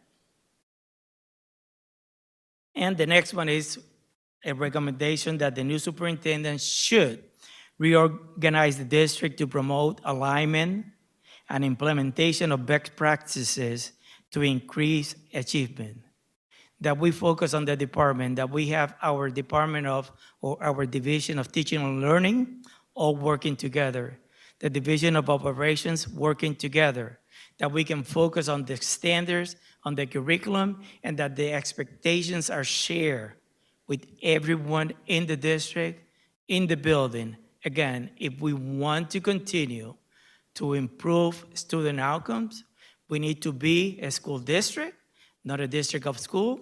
We need to work on a curriculum that is aligned, and we need to have expectations, same expectations for everyone in the district. Sorry for doing a lot of talking. The fiscal plan, again, has been active, implemented from 2022 to 2023. And that year there were 54 recommendations. Next year is 33. So this is an area we have seen significant improvement. 3 new recommendations for this coming year. And when we look from 54 to 33, we have seen a decrease also in the number of recommendations. This is an area that the state recognizes that the district has made significant progress, significant growth, that the district has a very nice fund balance, and again, giving credit to the board, to the staff for the work that has been done. But there are some other areas that we need to continue to monitor. And in this area, we have 3 highlights, 3 recommendations. Again, there are more in the plans, but we're going to highlight the new ones. And the first one is based on my conversation with the incoming superintendents, is to have the chief financial officer and the budget director appointed no later than October.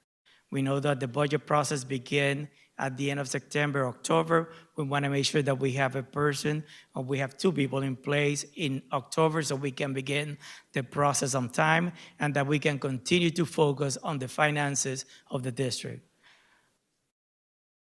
Commissioner Elliott mentioned a budget of $1.1 billion. That's a lot of money. And people sometimes see the district like you're wealthy. But we have to put a plan that is aligned with the academic needs of the district. And we got to make sure that there's an understanding on how the money that is coming to the district, whether it's from the state, federal money, from the city, is going to be allocated to continue to improve student achievement in the district. The other highlight is that for the Department of Human Capital to continue to work with the Finance Department and the Department of Information Management for the implementation of a true position control system in the district. We have talked about this for the last 2.5 years that I've been in the district. I know that this is also something that former State Monitor Dr. Jallo also shared. We want to make sure that every employee in the district is accountable and accounted for, that we are not using one position for 2 people in the district, and that there is accountability in the district, especially that we're moving into Oracle. The district is making a large investment in Oracle. So we got to make sure that we understand the system, that we can use the system, and that the system is going to provide benefits to the district. And the other recommendation is that the district Administration should continue to monitor the allocation of federal funds in the event there are reductions in different funding sources. In the event there are reductions, the district should develop a plan to reallocate local funds to continue to provide services to the students. And this is based on the feedback that we have heard at board meetings regarding what is happening with the new administration in Washington. Are we going to be able to continue to get the funding from the federal government? If not, how are we going to use the funds available that we have, that you have in the fund balance, and that we, again, that we are included in those discussions? Again, no later than December 31st, 2025, the district should submit a monthly analysis of the vacancies report to the executive cabinet, fiscal consultant, and the state monitor. For the past 3 years, and especially the last 2 years that I have been involved in developing the plan and the fiscal consultant, we have heard about the number of vacancies in the district. Are these true vacancies? For the past 2 years, we have used some of the funding for this position to balance the budget. So we need to make sure that we keep track of this position. And I know that human capital is doing some work in that area. But sometimes we call a position in this district that is vacant, but we have a substitute in the position. So for me, if there's a sub, the position is not vacant. So we need to make sure that we can keep good track of this position. If there's going to be a revision on the budget, the fiscal consultant and myself need to be included in that discussion. And again, to continue for the board to monitor the development of the facilities management plan. There's a lot of work that is going to take place. I know President Siemens has been attended, former President Elliott has attended, but the whole board should be notified and knowledgeable about what is happening with that plan. That is $475 million. Taxpayers' money that the district is responsible for. We want to make sure that our students have state-of-the-art facilities. So let's work with the board, FMP board, and let's make sure that they are using that money in a productive way. Again, this is a draft. There's going to be a public hearing on June 26th, but before that, is included in my PowerPoint that parents, staff, the board, you have the opportunity to provide me with feedback. My email is there, and we will be coming back with to do a public hearing and a final plan for the board to approve at the business meeting in July. I believe that's the end of my presentation. Thank you for this opportunity. I'm here to take any questions that you may have for me. Thank you, State Monitor. I'll start to my right with Commissioner Patterson.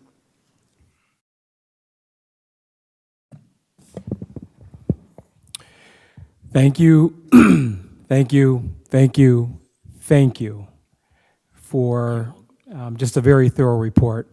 Thank you for the reporting you did on the board. It's very important that we adhere to some of the recommendations. So I applaud you for your entire report. It was very thorough. Thank you. You're welcome. Thank you, President Simmons. Thank you. Lots to unpack here. I'm looking forward to additional conversations. I'm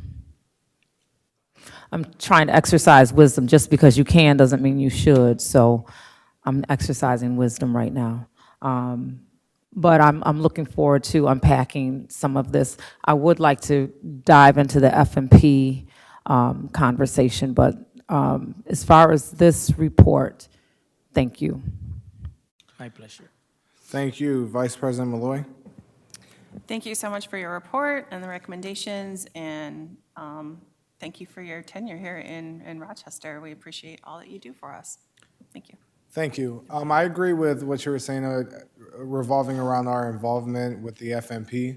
I'm not sure, and I could be missing emails, but I don't believe that I get the invite to the meetings or even know about what's going on with the FMP, besides what's presented here at the board meeting. So definitely would love to get involved in that more often. And FMP is a special legislation that it was developed for the Big Five school district that we depend on the city hall to borrow money. So this was a special legislation to give the opportunity for the districts to renovate the schools. And in order to do that, a board was established. But that doesn't take away from the Board of Education working together with the Joint School Construction Board, and for you to be aware of everything that is happening regarding the facilities in the district. Yeah, because I'd love to see some of that money go back to our students and back to our community. They could definitely beautify our hallways and even outside the school. We have a lot of artists in this district, so I'd definitely love to give some insight and some feedback there. Commissioner Elliott?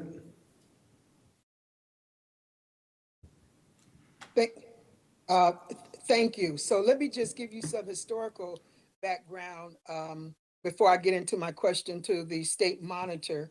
Let me just go and get on camera. That legislation was developed by the great Assemblyman, Dean of the Delegation, David Gant.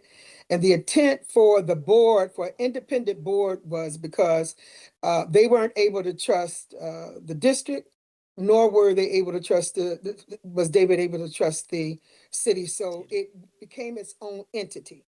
And so it is not for the beautification of any of our schools per se, but to renovate schools. So there may not be money there in order to do that. What some of the things that you're suggesting, you could certainly ask, but I think the plan has already been developed and they're operationalizing the plan at this point. And so you may even want to just have a meeting with Chairman Riches about that 101, so that, as you go into those meetings, you can know what's allowable at this point and what is not allowable. Remember, there's only $475 million. And with the rising cost of equipment, and I was going to ask the state monitor, about these tariffs and how the tariffs can impact the resources that the FMP have, and just in our own capital improvement projects. So I will ask you, State Monitor, has there been any conversation around the president's tariffs and its impact on our ability to be able to do the renovations with the 475 million? Or are we going to have to cut back given the tariffs? Yeah, there's some discussion, Commissioner Elliott, regarding the amount of money that was allocated for phase 3 for the renovations, what is happening in Washington, what is happening with the tariff, with the prices for materials, the availability of some of the supplies that sometimes when you buy the supplies, they're not available until 2, 3, or 6 months later. We know the aluminum is going up and all that, so there is some discussion about that. There's also some discussion about to try to get legislation to see if there's going to be, or we can get a little more money available to cover those extra expenses, because this legislation was from 2021. So we know that 4 years later, materials, cost, everything is more expensive now. So there is some discussion about that. Thank you. And then my last question is about the Oracle project. As you know, I'm real concerned about the Oracle project. I understand, the superintendent is saying that we can get it out on July 1. My concern is the inner workings of that, and the fact that, we're going to have to, there's another resolution that's coming up to pay these people money. I would like to be able to negotiate that. However, my concern is that, is it going to be as operational as we need it to be? I understand that there's been some resistance to the project, and that's been delayed. And I just want your take on this whole Oracle thing and how we, what's your recommendation in terms of getting this on track and getting it done with fidelity? And Dr. Strickland, I believe he's going to provide an update later on. There was a meeting this morning, and that was part of the discussion.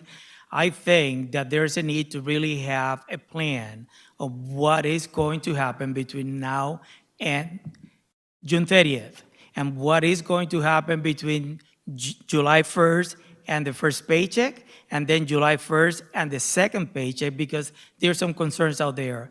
There are a lot of work that has been done, but people need to be honest, people need to be transparent, and to share the information. Some people feel that, yes, we can move forward for July 1st. Other people still have concerns. So I know that Superintendent Strickland is going to be sharing some information. But that whatever the decision is going to be a district decision. We got to make sure that if the system is going to be ready and is going to provide or meet the needs of the district. It is an expensive system. It has been a very expensive system. And I just want to remind people that at the end, these are taxpayers' money. These are taxpayers' money. So make sure that we are doing everything that we can to implement the system with fidelity. I know that similar to PeopleSoft, there's a lot of changes that need to be made to the system because this is a business system. This was not developed for school district, but they have sold this good that the school district can use it. So let's make sure that we are doing everything that we're supposed to have full implementation of the system. Well, I'll just ask this last question, but it may be directed to the superintendent when he reports about what was the original cost of this project and how much additional money have we paid in this project. So if you can't answer that, State Monitor, I'll wait and hear that answer from the superintendent. Yeah, the rest of this conversation is going to happen in the next session where it will be covered in a presentation. So if we could say, we'll make sure that they answer his question. I have it on the agenda for the special meeting this evening. Yep, so for the special meeting, we'll finish that conversation, Commissioner Elliott. All right, thank you. Commissioner LeBron? Thank you. I'm trying to press these buttons. Yeah, I just want to, Jaime, I know like this is a big lift and a lot of work to put these recommendations and proposals and do the alignment work. So I want to thank you for that. I do want to oppose A20. I want to oppose it now on record. And I do want to state that I've already gone to the regions and through the regions to the commissioner to reconsider not just this recommendation, but that of Deputy Alvarez. And I'm going to name names because I will say this, that we are in a time when the federal government is attacking our immigrant families. And then also, before I go into that rant, I just have to say that the law does not require newcomer programs to integrate English-speaking students. That is not a requirement of that particular, and that what the state views as the best practices or regulations and laws 24 months, but best practices at 12 months, and what was negotiated prior with President Elliott myself was 18 months. That was the number that we landed on. So it's really disappointing to see the state once again bring this up again, but to bring it up at a time when the federal government is intentionally attacking immigrant families and newcomer families and families that are at RIA. Like, these are the families that are under attack. And so I want to be clear that I know for a fact that this community will not stand by and allow this board nor the state to try to disband RIA. And what the state is asking is that we do move from an 18 to 12 month, which would essentially devastate the school and remove at least more than half of those students, meaning that it would reconstruct the entire thing and destroy the program. And I would want to remind folks that the newcomer program accepts siblings as a whole, and that's part of it. You have families who have struggled to get here, some who have lost family members along the way to get here. some who don't even know how to hold a pencil because they were coming from a refugee camp, and the trauma and the things that they've seen. And we want to throw them into our schools, and our schools not being properly set up and supported. This is the very reason AREA was formed and founded in this district. And so, yes, the recommendation and the request right now is that the state back off and leave us alone about RIA, because this is not the time for, there's a million and one things actually that the state could be focusing on, especially around the attacks with Trump. But for the state to come right back, and again, a conversation that President Ellie and I had the minute we became in leadership, this was something ongoing even before President Ellie and I, were previous president and vice president. This was has been an ongoing issue, but it really bubbled up when a certain deputy commissioner came on board. And I don't hold back. I have receipts for all of these conversations. There are emails. Previous President Elliott can tell you she was at many of those conversations at that table, and has her own receipts and documentation around this. So yes, I want to adamantly oppose it now. I'll adamantly oppose it at the hearing. But I will be continuously following up with both the commissioner and the regent. And if we as a community have to go to war, then we are prepared to go to war to stand up for our families. Thank you. Thank you. Parent, do you have a response to that? No. Okay, Parent Rep Monica Graham. Yep, thank you. So I want to thank Jaime for your presentation, but I also want to thank you for always being intentional. Every meeting I've been in, you have been intentional on explaining what we're discussing, so that way as a parent and a caregiver, I can understand. I appreciate the way you explained your presentation today, so that way our parents and our caregivers can understand what's going on and what is needed of us. I guess my question would be, you had mentioned a hearing on your last slide. Thank you for giving us your direct email. What are the options for parents and caregivers to attend that monitors hearing? And I think it was June 26th. Thank It you. will be June 26th, right here at the boardroom. But if there's a parent meeting and you would like to invite me to go there and listen to them also, I'm willing to do that. Okay, thank you. Now be careful, because we're going to ask for you to come. So Except thank you next so week, much. I'm available, yes. Thank you. No, I used to participate in all the remote meetings, so it is an honor to talk to the parents and to listen to them.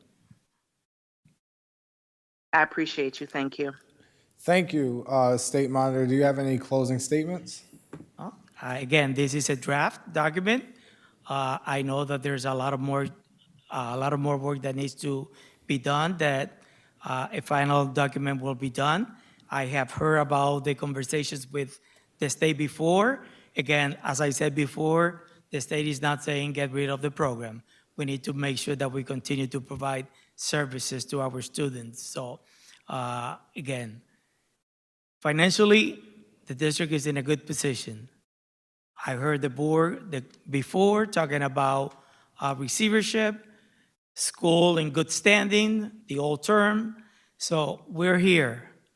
And when I say we, I include myself to work with you, to work with the community, to work with the schools, so we can continue to improve student achievement in the district, student outcomes. Our students should be in first grade only once, should be in second grade only once. Let's make sure that we have a curriculum that is meaningful, that we have the staff that is trained, and that we're providing them with the support, and that we focus on what we need to focus: student outcomes, student achievement. This business is about education. Do we have to deal with finances? Of course we do. But we have to deal with finances. We need to deal with other issues in the community, because we want to focus on student achievement. Thank you, State Monitor. And for the public and for our board members, we have a report, the 2025 through 2027 District Special Education Plan. To the community, you can access that report through Board Docs RCSD. To board members, please check that plan out. Don't forget to complete the Commissioner Board Meeting Survey. And lastly, I would just like to say that this is the final ESA committee meeting. Thank you to everyone. Thank you to our parent rep, Monica Graham, who has been at every preview meeting, who has been at every meeting here publicly. Thank you to Dr. Ramos, who has given a presentation almost every meeting since I've been chair. Thank you to our chiefs. Thank you to Superintendent Strickland, but formerly Deputy Superintendent Strickland, who worked hand in hand with this committee.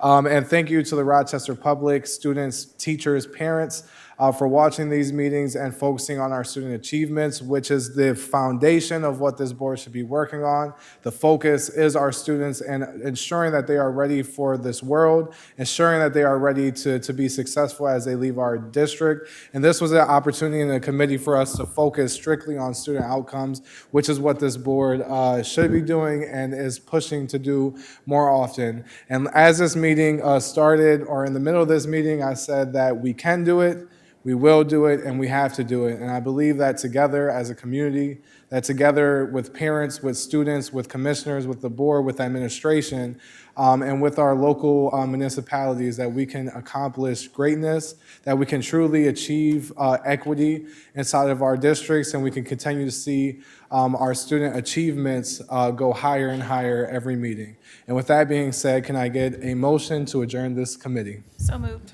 Second? Motion by Vice President Malloy, seconded by President Simmons. All those in favor? Aye. Any opposed? And with that being said, that is the end of the ESA committee. Thank you.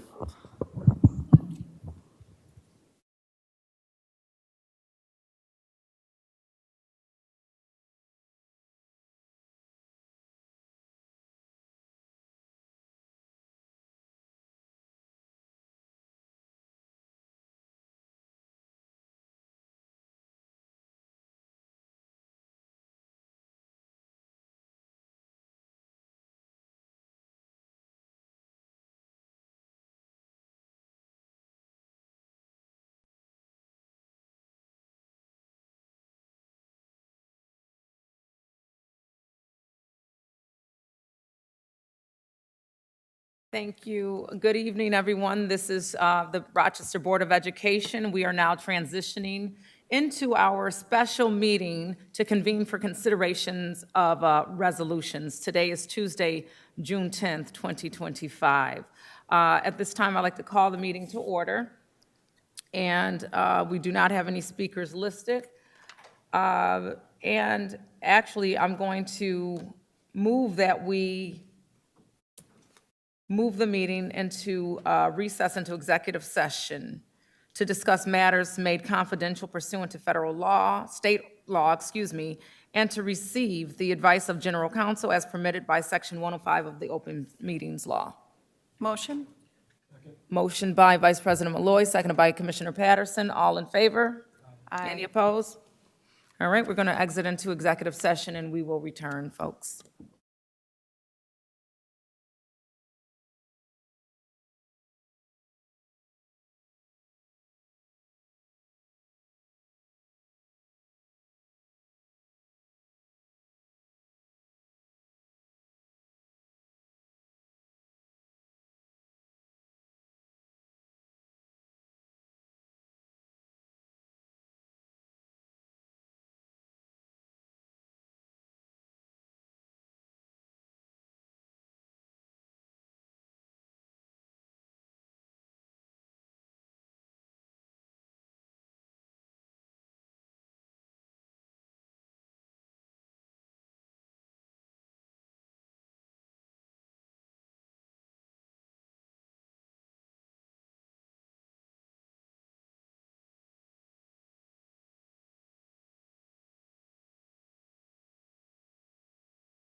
Thank you for your patience.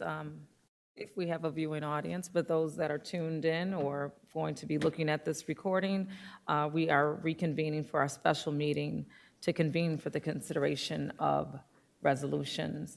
At this time, I'm looking at our resolution consideration for action items and would like to entertain a motion to bundle resolutions 718 through 729. So moved. Motion by Commissioner Patterson, seconded by Vice President Malloy. All in favor? Aye. Okay, and entertaining a motion for Resolution 718. We've already, for 718 through 729. So moved. Moved by Vice President Malloy, seconded by Commissioner Patterson. Open for discussion. And as we open it for discussion, I do want to go to Resolution 729, actually, on this list. We have quite a few things happening here, but one that is standing out for me, is it Resolution 729? 728, forgive me. I was like, wait a minute, is to the right of me. And so I just wanted to acknowledge Superintendent Demario Strickland, Dr. Strickland. You became doctor while you were here. And we just spent a lot of time talking about some of the work that you have done right just now. And I want to commend you for your tenacity, your hard work, your dedication to Rochester. Rochester is not an easy district, and we're not an easy board. But you showed up, and you also demonstrated your desire to do something here in Rochester. I also want to celebrate that you will continue as a superintendent and will be doing great, great work. And so I want to open up the dais to my board colleagues to share any expressions, and I'm going to start to my far left. I can't tell my sides now. With Commissioner Santiago, and move into Vice President Malloy. Yes, Dr. Strickland, what I have to say about you will happen at the business meeting, so it won't happen tonight. But congratulations to you, definitely proud of you. But I also want to give a shout out to David Dorsey, who's retiring. He was my principal in middle school at Wilson Middle School back when I was there. I'm sure I helped him lose a couple of his hairs. And so I just want to congratulate you, Mr. Dorsey, on your retirement. Very well deserved. Thank you, Commissioner Santiago. Vice President Malloy. Thank you. I want to say congratulations to all of our retirees. But I'm so happy to have worked with you, and you are an amazing superintendent, and Mount Vernon's so lucky to have you. And thank you for your advice, your counsel, wisdom, and your constant hard work despite some very adverse conditions at times. Thank you. And of course, this is not formal. We'll be doing something else. And so with no further discussion, all those in favor of resolutions 718 through 729, excuse me. Aye. Aye. Mario, I got you at the board business meeting too. Any opposed? Okay, motion carries. Okay, moving forward into resolutions for summer school, entertaining a motion to bundle resolutions 730 through 775. So moved. Moved by Vice President Malloy, seconded by Commissioner Patterson. All in favor of bundling? Aye. Aye. Any opposed? Motion to approve resolution 730 through 775 at this time. So moved. Moved by Vice President Malloy, seconded by Commissioner Patterson. All in favor? Aye. Any opposed? Motion, motion carries. I have a question. You have a question? on Okay. Yeah, Wait a minute, your mic went out. Hold on, she's muted or something. oh, can you hear me? Sorry. Yes. Yes, sorry about that. 730 and 731. So I don't know if you, we're voting, but I know we voted to bundle, but are we voting on the resolutions already without opening the floor for discussion? Or is this I the? may have missed the discussion piece. Yeah, I might have missed that piece. Go Okay. ahead. So for 7:30 and 7:31, because I just want to point out as we enter summer school, that we're going to be entering into another contract with St. John Fisher College. And I just want to put it out there on record. And I want the administration and our auditor, if she's watching, to be mindful of this contract because we've had issues on the district end with meeting our obligation because it got stuck on someone's desk. And I just want to point that out because this is going to be the third year in a row, and I don't want to have to intervene again. It is really frustrating when we don't do our part internally to make sure things are moving smoothly for our students. And I want to make sure our staff get paid on time for summer school too. So whatever we need to do now, I'm glad to see the resolution coming all the way in June and coming before the board business meeting, that things are in place for summer school, that staff are getting paid on time and our vendors and contractors are as well. Thank you. Thank you. Any other discussion items for 7:30 through 7:75? I do have. Commissioner Santiago? Just when it comes to for 7:30 for revolving around St. John Fisher, I remember last year they did make a promise to both board members and I believe the administration of last year, saying that there were plans to either collaborate in the cost of this summer program, whether it was cutting down, reducing bills, or even putting money into the summer program. What was that done this summer or was it not? So that will have to be added to the question log. I can't specifically ask that. I do know that last year, some of my asks were to be included in the cost. Can we get our students perhaps the ability to stay overnight for a few days or really get the college experience so that they understand what it's like to be on a college campus? And the dean was very amenable to that. But I'm gonna be honest, that's something I have to continue to follow up with. We can add that to the question log. Thank you. Thank you, Commissioner Santiago. All in favor of resolutions 7:30 through 7:75? Aye. Aye. Any opposed? Resolution carries. Moving into discussion items, motion to approve the Student Leadership Congress bylaws. So moved. Open for Second. discussion. Motion by Vice President Malloy, seconded by Commissioner Santiago. Any items for discussion? Any opposed? All in favor? All in favor? Aye. All right, motion carries. Okay, looking at discussion item 5695, student and personal electronic devices. General Counsel, I believe you're taking that on? Yes, thank you, President Simmons, thank you, Board. And so I'll just give a kind of quick overview of why the Board is seeing this. Included in the recently passed, in the recently passed state budget was a requirement, a new requirement, Education Law 2803, for all school districts and BOCES to adopt a policy by August 1st, 2025, banning the use of internet-enabled devices during the school day. Generally, use is not permitted during non-instructional times. Certain exceptions are allowed, pursuant to disabilities, medical care, emergencies, and things of that nature. The policy must include methods for on-site storage of devices and methods for parents to contact the children during the school day. Parents, students, and employee bargaining units and so forth must be consulted in development of the policy. There was a sample policy forwarded by NISBA, and that served as the basis for what the board sees before. There was input sought by parent groups, and I believe there is a public hearing scheduled in July as well to garner additional input. It is being a little expedited, but it is going to go through a couple of readings before it is formally adopted by the board. So there will be opportunity for, again, feedback input pursuant to that public hearing and from the board, for any kind of recommended changes. What you're seeing now, the version you're seeing comes after input, I believe, from some parent groups and from the executive cabinet. Thank you for that explanation. Were there any questions around that? Commissioner Santiago? Yeah, I just wanted to ask and also just give out precautions. So I was in school.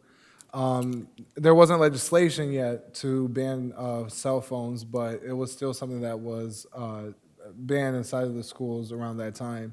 I just want to just provide some caution when it says students must turn on their phone and it's put into a storage container, because I believe that also limits ways that we can have the cell phone ban within our schools. So for School of the Arts, we had Yonder pouches, which were actual pouches that we carried on our person that locked and could be unlocked by a Administrator. yeah, administrator. Thank you. But saying or magnets, that's what it really was magnets. But saying like storage containers might put some constraints to schools that may want to do Yonder pouches, which is a little bit more innovative. Seeing that we want them to be following our policy, but this is very strict to how phones could be, taken or holding on to. Thank you very much, Commissioner. I actually have a little bit of feedback on that. That was actually specifically kind of considered and contemplated, and the language was chosen was specific. It's an appropriate and designated storage container. So that was intended to be broad enough, because different schools are going to have different ways and different mechanisms by which they want to do that. I think we've heard from the cabinet that some are believers that a Yonder purchase pouches could work at some schools, but maybe not at others who have different systems. So I think the policy was written or edited to give a little bit of flexibility for how each individual school would do it. And so also my second question, when it comes to the cost of this, let's say it's the Yonder pouches, which is a cost, or even when it comes to the envelopes and the storage spaces and things of that sort, are we receiving money from the state, or are we providing money to the schools, or are we expecting them to pay for it through their title funds? I think the superintendent is going to chime in on that. No, there was a specific allocation that came with the passing of this legislation. However, when you're talking about amongst the entire New York State, you're not talking about a significant amount of money that is going to be able to go to this. And the one thing that I would, caution us about Yonder is there is cost Well, that's why I asked, can be yeah. incurred if a student loses or damages. And, this is something that we've been really going back and forth with our legislature around really trying to have this as a local decision, because now also suspensions are tied to this. The responsibility of if we lose the phones is tied to this. There's so many different layers that are here. The fortunate thing is many of our schools are in a great space where they take phones and they do it every day and it works. There's some districts that are way behind and haven't even started that process. So I would say, we would sort of keep things at the school level. What is going to work best for that school community is just making sure that we follow the mandate. And, maybe one of your recommendations is just to loosen up the language a smidge so that schools do have some autonomy but at the same time following the law. Yeah. Of what works. That is my recommendation. Thank you. Comment? Who's running the meeting? President Simmons. I'm sorry, yes. Can I have a comment? And I'm going to keep this short because it's late, but we know our kids are failing. And we know that technology, especially phones, are part of that issue because their minds are thinking about, the next text or the next post or something, looking at that. I think it's very important that we do things that are uniform, not allow each school to do whatever they want to do.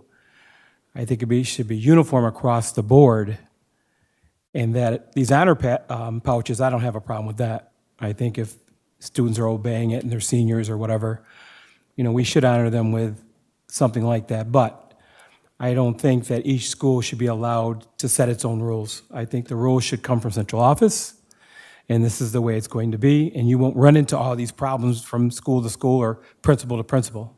So thank you.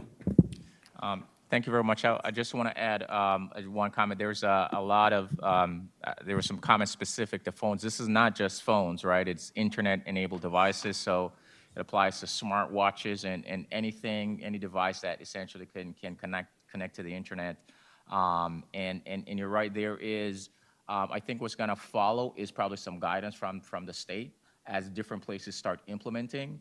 And so there'll probably be even additional guidance on kind of setting the groundwork for what this should look like, for the storage device thing, how much flexibility did they intend for, people to have with that language and so on and so forth.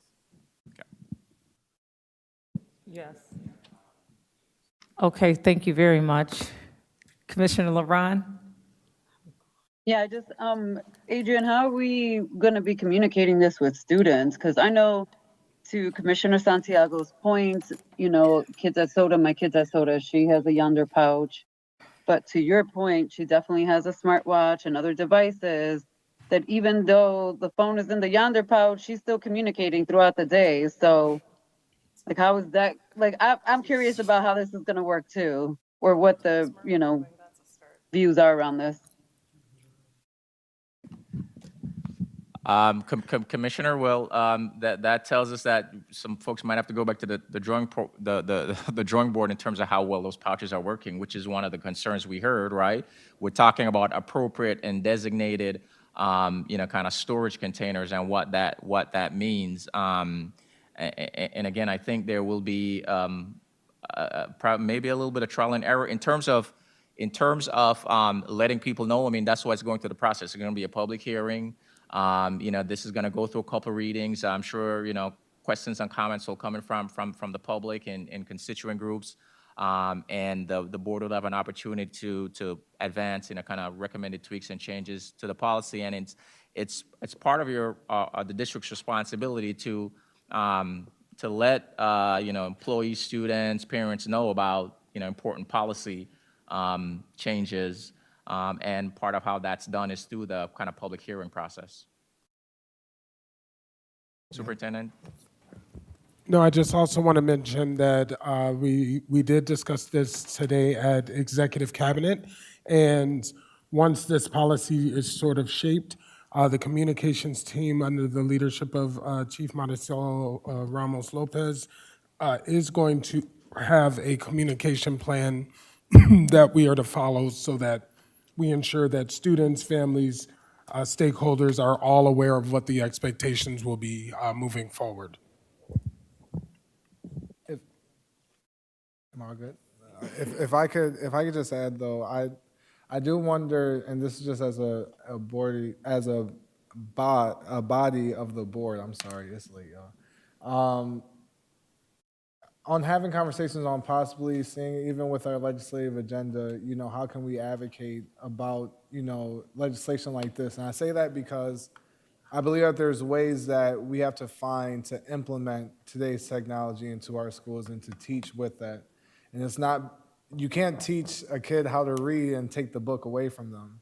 We can't expect our children to know how to balance the life of a phone, and still, education by just taking it away from them. Because what happens is once they leave high school and go into college, they're in a struggle to figure out how to balance the life.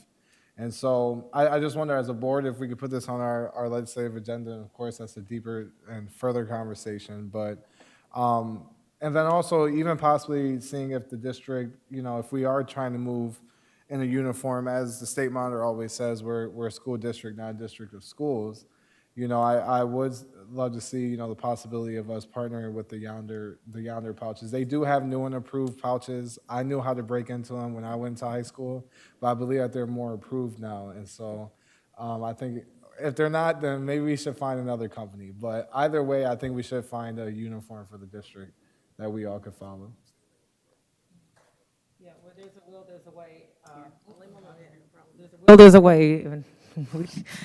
They gonna find it. And I thank you, Commissioner Santiago. I like what you said about innovative or just other ways of considering it. That I had a conversation about that as far as opening our minds to social responsibility when it comes to cell phone etiquette, what we're accessing, how we're getting information, all that good stuff. And so I appreciate those comments. Did you have something, Superintendent? Just really quick, I believe many of the legislators are actually aware of this. This is actually one of the reasons that delayed the state budget. And that's why we got notification or the passing extremely late. It's because of the pushback around these internet-enabled devices. So it is something that, I would suggest if you all are going to put on your legislative agenda, that it, be a concerted effort amongst all of you to really think about what that looks like, because it didn't work. I mean, obviously now we're creating a policy on it. Thank you. With no further discussion, all in favor of moving policy 5695 forward to the June 26th business meeting? Motion. Motion, second. Motion by Commissioner Santiago, seconded by Vice President Malloy. All in favor? Aye. Any opposed? Motion carries. What I was going to do is close out these pieces. I just want to get one kind of, a little bit of form or shape around the work session that's next on the agenda. So we're not going to unpack this, but we are going to try to touch on two things. One of those being this is Board Policy Manual 2300. Speaking in alignment with the work sessions, things we want to consider is the fact that we did sunset our committees. And those committees comprise of parents and potentially student advisors was a direction we were going in. So just wanting to get an understanding of where the board falls on that. With our work sessions, do we desire to have parent and student advisors taking as part of our work session, or is that something we need to unpack at another time, or where y'all at? Like Make to a unpack motion it. to move it to our business meeting. Okay, y'all not ready to talk about that? Well, can you answer this then? What was the other thing, Rahima? Speakers, your current Oh, yeah, bylaws. speakers, because at our committee, for example, we had an ESA this evening. If there was a speaker that signed up and they had something in alignment with Commissioner Santiago's committee, he or she would have been able to speak. With these committees being sunset, that speaker piece goes away. There is an opportunity to consider speakers for work session. Again, we want to push that into a different time? No, I will actually make a recommendation of possibly setting up a speak to the school board day, separate from our meetings possibly. I don't know how the open meetings law work, if that's a possibility, but there's other bodies, who allow speakers, days before, and then that allows them to focus on anything we're covering in the month, whether it's about I have a literacy comment, too. or whether it's about literacy or anything like that. And so that's my recommendation of possibly doing a separate day of speak to the school board or something like that, if possible. I also do see the importance of people being able to speak before meetings, but it might just be a little bit more effective for us to hear them, for them to cover everything that they may want to talk about within that month, for us to have a separate day for listening. Yeah, and that kind of aligns with the board listening sessions, not so much that format, but that opportunity. So it seems like it aligns with some of that governance that we're getting. Commissioner Patterson? Yes, we're obviously paying the Council of Great City Schools for some of this advice, so why aren't we reaching out to them, asking them how we should proceed? Well, this is under their advice, and so we are actually, this is based on our conversation with Council for Great City Schools. They actually gave us the advice of moving from committees and sunsetting them, which we've done under their advice. And then what they've asked us to do is go into work sessions, which we are doing under their advice. Now they need some additional direction and feedback from us is around our appetite for parents or students present. They do want, as Dr. Hart and Cindy have expressed, for us to take ownership in the work that we're co-creating with them.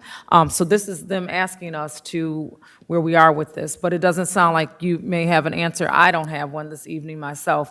So I just wanted to see if there's an appetite, Commissioner or Vice President Malloy. Yeah, that makes a difference, just knowing that this was their recommendation. I thought that we were just looking at. Privy to it either. Yeah, so I would agree. I would actually like to, whatever their recommendation is, and if they recommend parent and student involvement at these work sessions, I would be in full support of that. I think it's great to have all voices at the table. Clerk Nguyen, you seem like you have an Olivia Pope moment.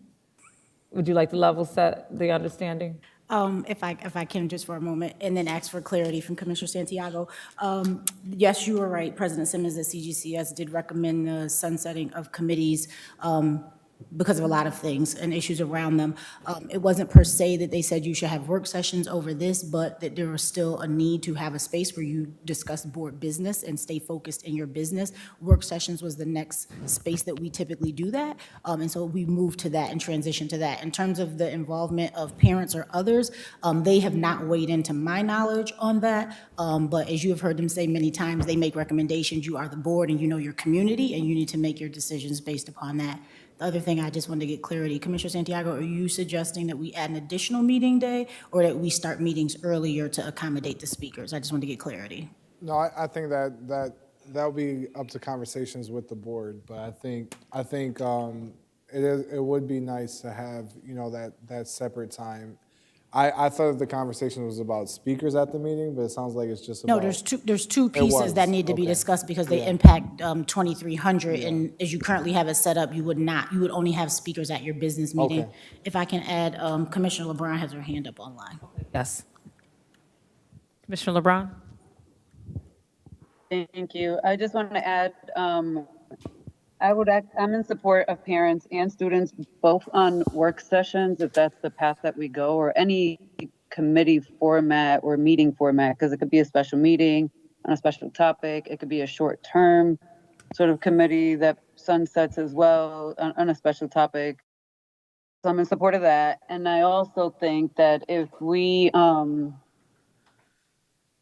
was the second piece for HEMA that you were just discussing? Oh my goodness. Speakers at your meeting, at the work session.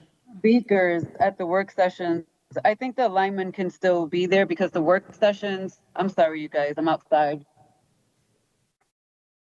I think that the work sessions could accommodate speakers for special topics because we have to still supply a public agenda and it can still have the same alignment. It just moves it over. However, I do want to support Commissioner Santiago's suggestion of like a speak to the board, like they do with speak to council and speak to ledge and other bodies, including state ledge, that is separate to Commissioner Santiago's point. It allows individuals to also give us feedback and also time before we have to vote on these decisions. Because we may then want to go back and have conversations with the administration about things our community is bringing to us and give us more time than we sometimes get when we're doing it on the same exact day and we hear concerns live. So I just want to put that out there that I support Jules. Thanks. Sorry about that. If you don't mind, to go back to my point, it should be a separate day because I think Commissioner LeBron brought up a really good point on us having time in between listening to the community and our vote. I think that would be a little bit more effective, and we're able to actually give actionable items to the community who we work for. And then also for student and parent representative, I think that's extremely important. We took the committees where they had a spot specifically for them, whether it was 3, 1, or 2. So I think it will be important. I'm 100% behind that, but I think there has to be deeper conversations on how would those students be chosen, how would the parent be chosen, maybe on specific topics, maybe speaking to our advisory bodies and finding people who are, specific to that specific topic. So that's a deeper conversation, but I do agree with student and parents being part of it, and I do think that a separate day for Speak to the Board will be helpful for this board. So thank you for the discourse, the comments, and the alignment. So what we do know, what I'm hearing, Clerk Nguyen, is that we have an appetite, of course, to hear from our community, being parents and students and educators.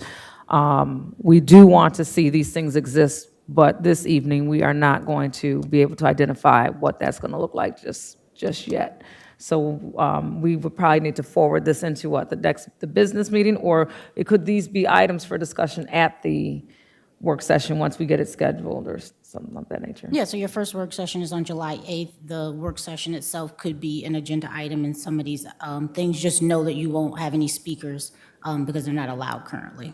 Yeah, and if we want to get this going before July 8th, we would need to. Vote. We would need to. You could vote on it at the business meeting. You'd have to just suspend 2410, which requires the readings, and just accept it. Okay, sounds good. So at this time, just you guys direct me, I'll be needing a little help. Am I just motioning to move items D, E, and F to the board business meeting? Motion.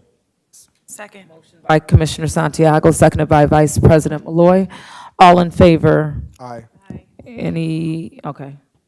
We already had our discussion, so, all right, motion carries. Any opposed? Okay, those moving, and I believe that concludes our special meeting for this evening. Motion to exit Motion. the meeting? Santiago and Malloy, all in favor? Aye. Any opposed? Good night.